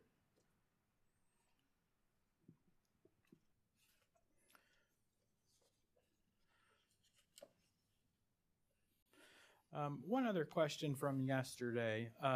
I spoke with Mr. Capps a little bit, and this was also about, I'll just keep this up, just it's handy to look at here. I talked to Mr. Capps about this small modular reactor cost, and I think it totals $440 million between 2023 and 2026 that the companies are asking for pre-approval in North Carolina. Does that sound right? Mr. Chairman, I would object to the continued emphasis on what the companies are asking for in North Carolina. I think it was established in oral argument at the beginning of this case that the companies have sought under South Carolina law for a review and approval of this IRP. And so the company's application in North Carolina under North Carolina law is not presented in the company's application, is not relevant to the matters before the commission here, as Mr. Trawick explained. So the continued focus on what the companies are asking for from the North Carolina Commission has no relevance to this proceeding, and I would object. May I respond? Would you like to be heard on that? Yes, please. Go ahead. First of all, I think cross-examination is very wide open. I also think that it's completely relevant that within a dual state system that everyone can agree that is what Duke companies are bound by. It is inherently relevant to the questions and the things that the company is asking for in North Carolina in a similar docket related to an integrated resource plan that is almost identical to the one that's being sought here, and to understand better what the potential cost outlays may be in the short term, while at the same time stating that there's a flexibility to check and adjust. I think that's wholly relevant and wholly fair under cross-examination. Mr. Brightsworth, even in this testimony, I've heard Mr. Stillman make comparisons of things in Georgia and other states, and I think comparisons are fair things. I'm going to have to overrule your objection. Thank you.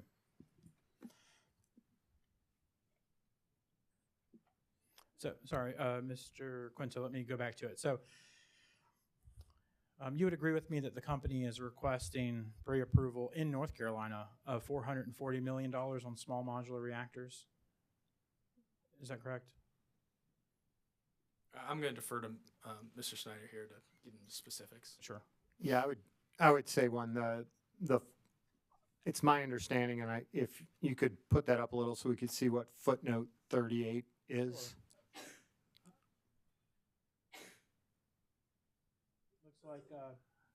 Looks like paragraph 63 of the CPIRP joint proposed order. So, to the best of my knowledge, that's total cost on that, not allocated. So that would be, I think I've heard 20% as a just generic rule of thumb for South Carolina to put this in South Carolina perspective. We keep throwing up 440. That would be 20% of that would be $88 million and we're not asking for approval in this case of 88 million. We're saying what the activities are and what, to give a perspective, what those activities may cost, understanding that it's incumbent upon the company to show proof that that was well spent in a future cost recovery proceeding. I think what's being shown there is the pre-development activities Mr. Capps spoke about yesterday in total. The allocated portion in a future proceeding would be incumbent upon the company, but we're just seeking clarity that the types of activities involved in the pre-development that Mr. Capps spoke about, we wanted to provide transparency to this commission, what those were, and I think Mr. Capps explained that.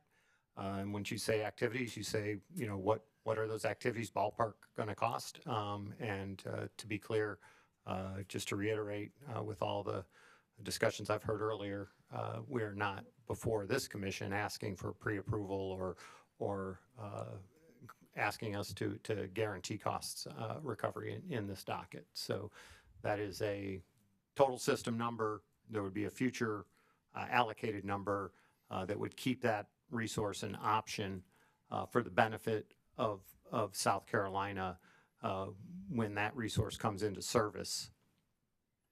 Mr. Snyder, you said that you provided those numbers for transparency purposes. Was it the companies that first provided this information to the commission?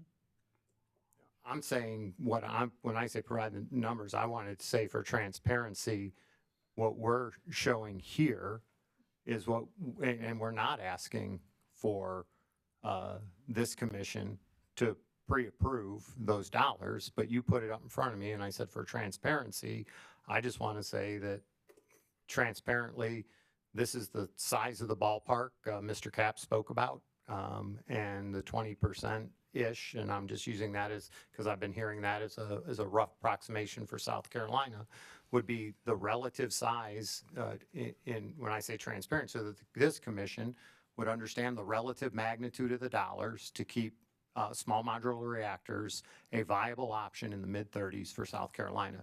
Procedurally, when what numbers were provided, I don't know that, who provided what, when, and what. I was responding to this exact exhibit that you put up on the screen.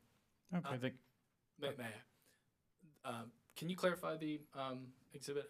Sure, and I just want to clarify, this isn't an exhibit. This is just a demonstrative. In fact, this is a subsection of a prior filed in the docket motion to strike. Just trying to use this for ease of discussion. It is not an exhibit, it's a demonstrative. So just trying to help facilitate discussion. And I will note, you know, each of those costs, from Mr. Snyder's point, from a transparency standpoint, each of those costs are outlined in our initial filing.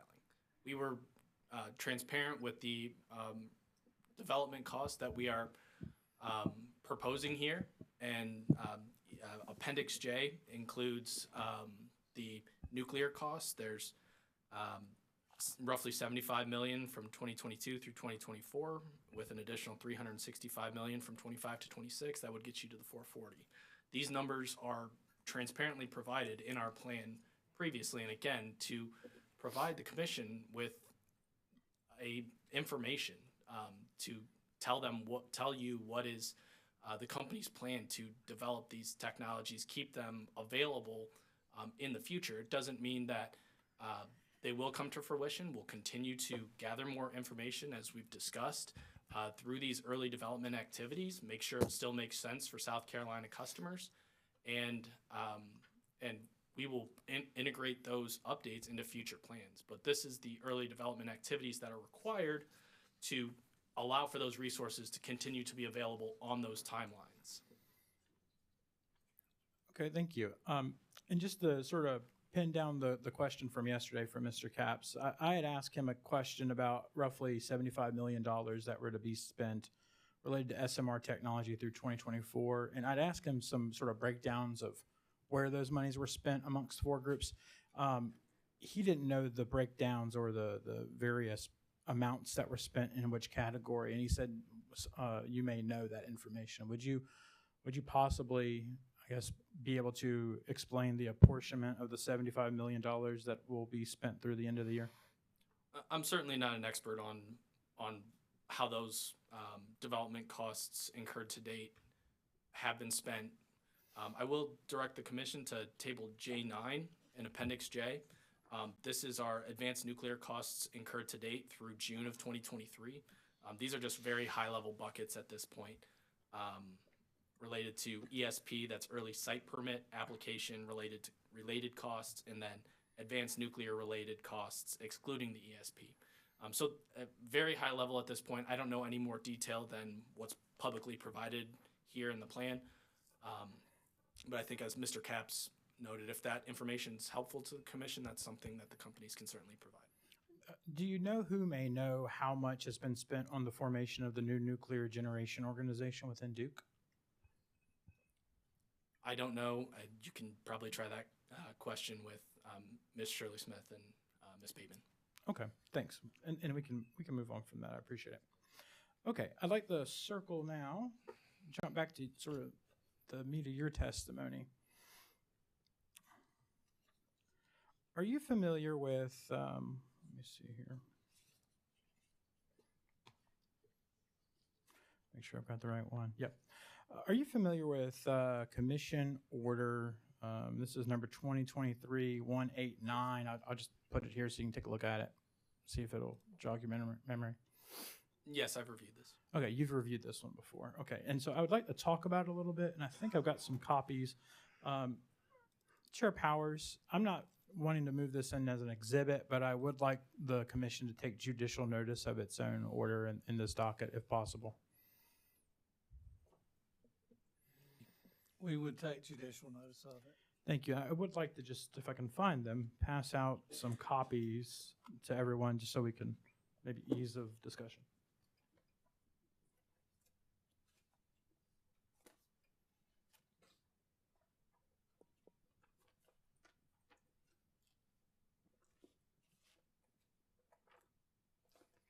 Well, I've got them here somewhere. Hold on.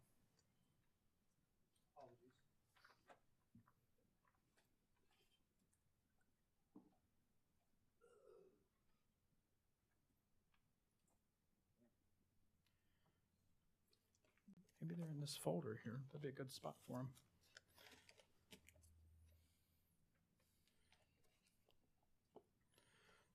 Sorry, I've lost them in my shuffle. I will not waste any more time on that little bit, so I'll just go to the page here. Sorry about that. So just to give you, I think, the whole number here, it's within the findings of facts, number 6. And I'm not going to make you read it. I'll read it here. Number 6, ORS makes recommendation for both DEC and DEP to incorporate in their next IRP filing. The significant recommendations are as follows. And then this is on page 4. A, continue to model both company-owned and power purchase agreement solar as selectable resource options and not arbitrarily limit the selection of PPA solar. B, include a comprehensive coal retirement analysis to determine the most economic retirement dates while preserving reliability. C, include a portfolio that is optimized utilizing the economic coal retirement dates developed without carbon taxes and that does not include any carbon dioxide reduction constraints. And D, we can skip D. Okay, so you would agree that I read A, B, and C correctly, Mr. Quinto? Yes. Okay, so I'd sort of like to go through just each one of these because I think they match up with some of the ORS recommendations that you may be responsible for. Does that sound right? Yes. Okay. Let's see. So could you talk to me a little bit about what the company did regarding a comprehensive coal analysis, coal retirement analysis? Certainly.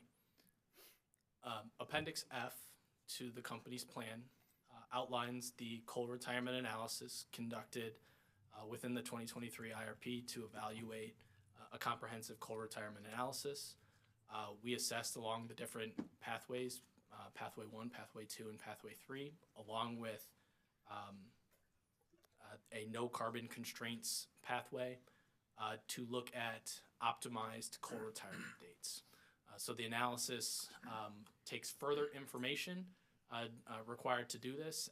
That includes estimating the cost to continue to reliably operate and maintain these coal units over time, feed that into the capacity expansion model, and allow the model to economically assess the trade-offs in costs and benefits of continuing to operate these coal units relative to retiring them and replacing them while meeting the reliability constraints that the model has, for instance, meeting the reserve margin.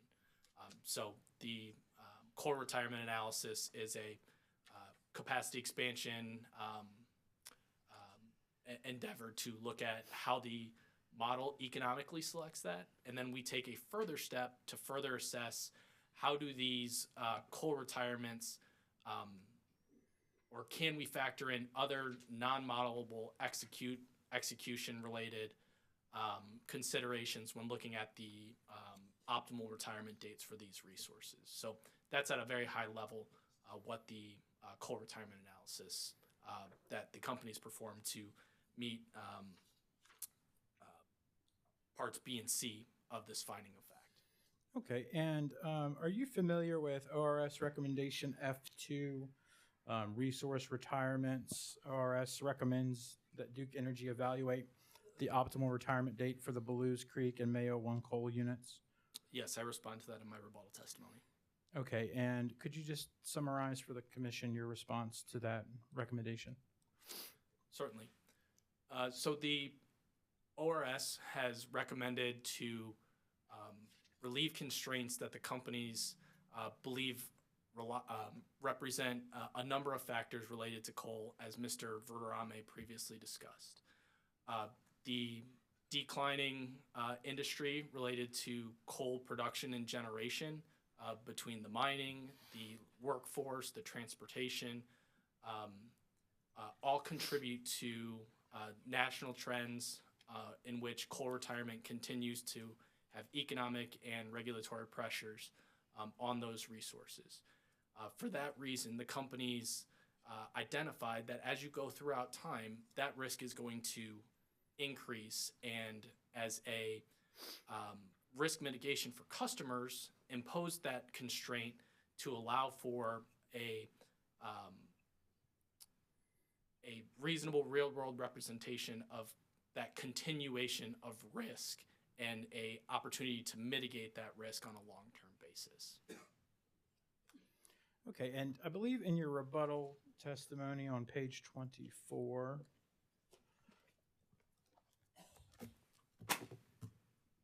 you say along the lines that coal retirement analysis optimized the retirement dates based on the availability of new capacity, as well as other considerations such as coal resource depreciation studies and impacts of deteriorating coal supply chains, including potential commodity availability, transportation challenges, workforce constraints, and maintaining reliability of the resource with respect to obsolescent equipment and labor. Does that sound about right?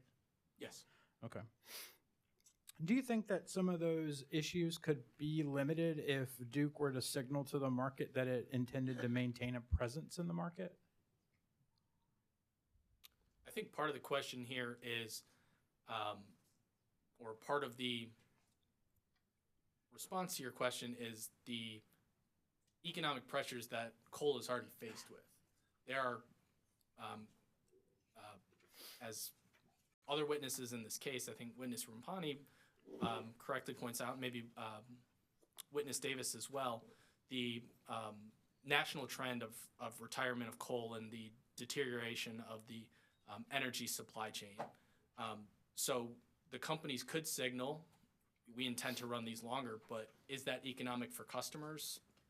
Are we one portion of a very large industry? Would coal mines and rails specifically stay open just for us? I can't speak to that. Listening to some of the testimony of Mr. Verderame, it's very hard to say, hey, deliver us coal once a year and allow us to, give the companies that mine that coal and the workforce to operate the resources and the delivery makes that all the more difficult as the economic pressures of these resources continue to decline. Okay, and would you agree with me that when a company sets up modeling and a modeling analysis, it has to set certain constraints and make certain decisions on how to limit certain parts of a model? Yes. Okay. And so would you agree with me that with regards to coal retirement, the company's made the decision to restrain coal retirement to 2036? That's just a restraint that's been set into the model? Yeah, that's the latest we would allow coal on the system in our modeling. Okay, so I'm just going to get a little list going here with me. Just going to use this as a demonstrative. So coal by 2036, that's a constraint. You agree? That's one constraint, yes. Okay, great. And actually, while we're here, I'll just pop one more thing on here. So you would agree with me that having listened to Mr. Smith's testimony and your knowledge of the modeling system, every portfolio run, including the preferred P3 fall base, selects Bad Creek 2, correct?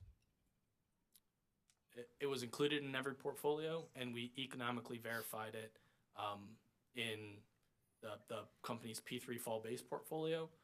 We also did subsequent analysis for the ORS at their request to provide that economic verification in a no carbon constraints portfolio. So it was economically verified in two vastly different portfolio development approaches. Okay, and so would you agree with me then that because it is economically verified and it's in every portfolio, for practical planning purposes, it's locked into the modeling? Is that a fair statement? It's a resource that the model doesn't have to select because we go through the extra process to ensure that it's economically included with the economic verification that we perform. So it is in the portfolio and the rest of the resources optimize around it, so the model doesn't have to contribute to the complexity of assessing that because we do that separately. Is that different than the SMR technology by 2035 being selected in every portfolio since the supplemental planning analysis? That is different. Okay, how is that different? The model was not, was economically selected nuclear in each of the resource portfolios. We did not prescribe it, force it in, however, lock it in, whichever words you want to use there. It was economically selected in the company's P3 fall base portfolio. Okay. Mr. Chairman, I'm having some difficulty hearing the witness. He's trailing off some, and I would just ask if the chair could ask him to pull that a little closer, please. Unless he doesn't want me to hear, that's fine. No, I apologize, Commissioner. I will try to speak more clearly into the microphone. Okay. So just circling. Chair Powell. Could you repeat the last part, not what you just said, but the part about SMR, the question you just asked? Yes, I think your microphone went off, Commissioner, but I believe the question was with respect to SMRs not being locked into the portfolio. So the optimization process, I believe I discussed previously with Ms. Mixon, or I believe with Ms. Mixon, that the portfolio will assess the costs and benefits of each of these resources, and if the benefits of lowering the cost of the system of including this resource outweighs the cost of the resource, then that resource is selected into the portfolio by the capacity expansion model. So in the company's optimization, we did not force the model to select nuclear at all. It had the option to completely bypass any nuclear selections. In all of our portfolios, which consider the trends towards diversification, commodity price risk, and foreseeable emissions regulation protections, nuclear was a resource that was added as soon as and nearly to the levels subject to check that it was available in the model. It is a resource that can operate 24/7, 365, on a carbon-free basis. These new resources, as Mr. Cap said, are have increased flexibility, and that continues to contribute to some of the benefits that these resources see relative to even our existing fleet. Okay, I appreciate that. Related to your coal retirement and your 2036 constraint, that requires that the SMR technology and the offshore wind technology are both online by that time frame, correct? I would say that those are independent. I would say that the portfolio wouldn't necessarily need to select offshore wind or SMR. It could fill that resource need with incremental resources on the gas side, on the storage side. So I would say that the model had the flexibility to elect to not select those from a capacity standpoint, especially. That may have been a bad question from me, but looking at the sort of snap the chalk, snap the line, you got to look at a model, you develop a portfolio, and you have a preferred P3 fall-based portfolio. That portfolio that you're asking the commission to find is the most reasonable and prudent portfolio or plan. It requires 2,400 megawatts of offshore wind and 600 megawatts of SMR technology by 2035. Is that correct? That's correct. That portfolio does select those resources, offshore wind and new nuclear at those levels, 2,400 megawatts for offshore wind and 600 megawatts of SMR by 2035. Okay, and so there is some risk in those not coming on, correct? Absolutely. Okay, and so if they were not to come on, would you still be able to retire all of your coal by 2036? I would say if they don't come on, there is ample time to continue to identify the resources that are needed. We're talking about retirements that are 12 years away from now. We'll have more information in the next plan on if these timelines and costs are still achievable for these resources in new nuclear and offshore wind. We'll integrate that into the assumptions. If they are far too costly, far too developments in the resources themselves don't progress the way that we're expecting, the early development activities that we're looking at show fatal flaws for some reason, we're going to incorporate that into our subsequent planning processes and have time to check and adjust on these long lead time resources. That's a little bit different than the near-term resources that we need to ramp up capacity and energy in the late 2020s, early 2030s. We're talking about resources in 34, 35, and beyond.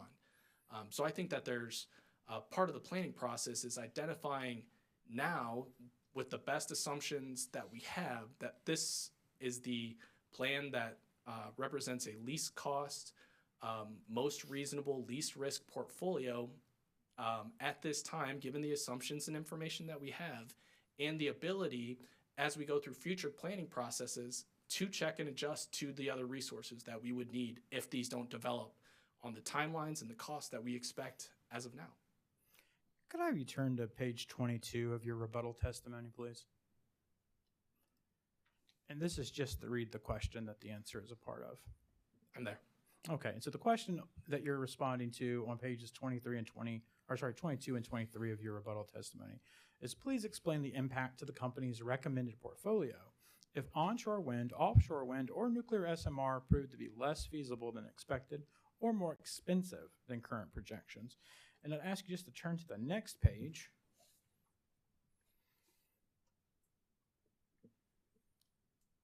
Could you read, starting at line 3 for me, at finally, and then just read the rest of that paragraph for me? Finally, a portion of the need for new resources is driven by the future retirement of aging and risk-exposed existing coal resources on the company's system. All the way through the end? Okay. Yes, please, the end of the paragraph. In the event that these emerging wind and nuclear resources develop more slowly than anticipated in the company's modeling, the companies would continue to follow the established practice of ensuring adequate replacement resources are online before retiring existing coal units to maintain the reliability of the system. Is that just another way of saying, don't worry if the onshore, offshore, and SMR don't get here, we'll keep burning the coal for reliability? Would you like to address Mr. Snyder? No, I think I'm just reading. It says there is time for adequate replacement resources. It didn't say there is time to continue burning coal. So what it's saying is all resources have risk. If Mr. Snyder. it just says all resources, I'm just saying, it says ensuring adequate replacement. It doesn't say keep the coal running. Mr. Snyder, respectfully, I'm asking Mr. Quinto what his testimony means to him, please. That's fair. I'll address that. What the companies are saying here, what I'm saying here, is that we are pursuing resources in the near term to accommodate the load growth that we're seeing that Mr. Stillman talks about, and to also mitigate risk of these coal assets on the system. To the extent that we can't get the replacement resources, we will not prematurely retire a coal unit and continue to increase reliability risk to the system by retiring that prematurely without the appropriate replacement resources. That's all that statement means, is that we will not prematurely retire a coal unit if we are unable to have those replacement resources to continue to meet the reliability concerns, reliability needs of our system. Okay.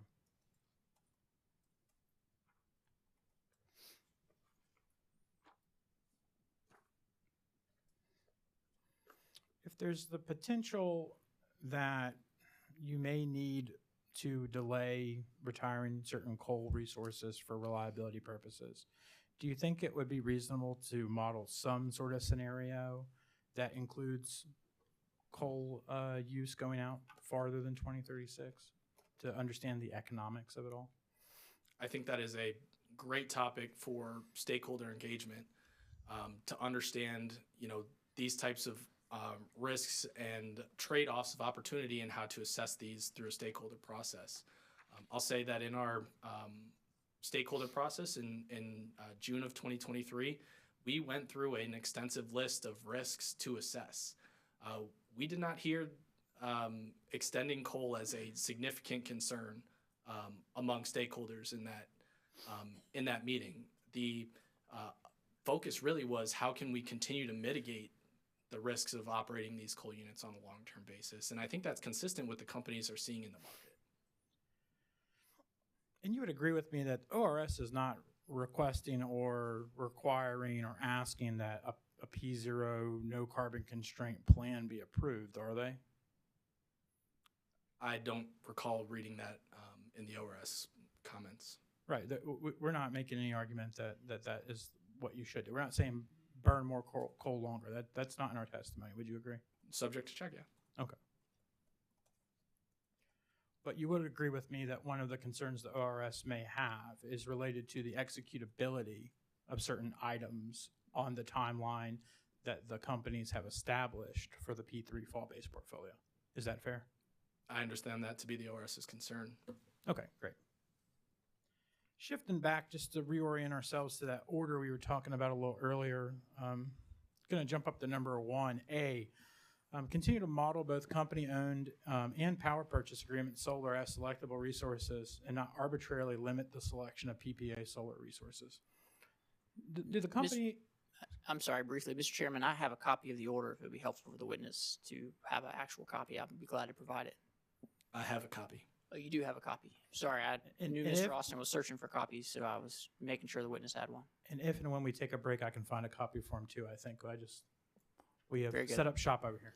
Sorry to slow us down. Well, let's talk about that. Why you obviously have some significant more cross-examination. Yes, sir. I'm sorry, but I do. Well, don't apologize. Don't apologize.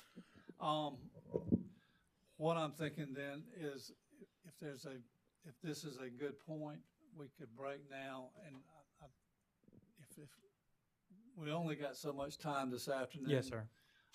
Maybe if we break now and come back at, let's say, 10 till, which would give everybody not an hour, but significant time to eat.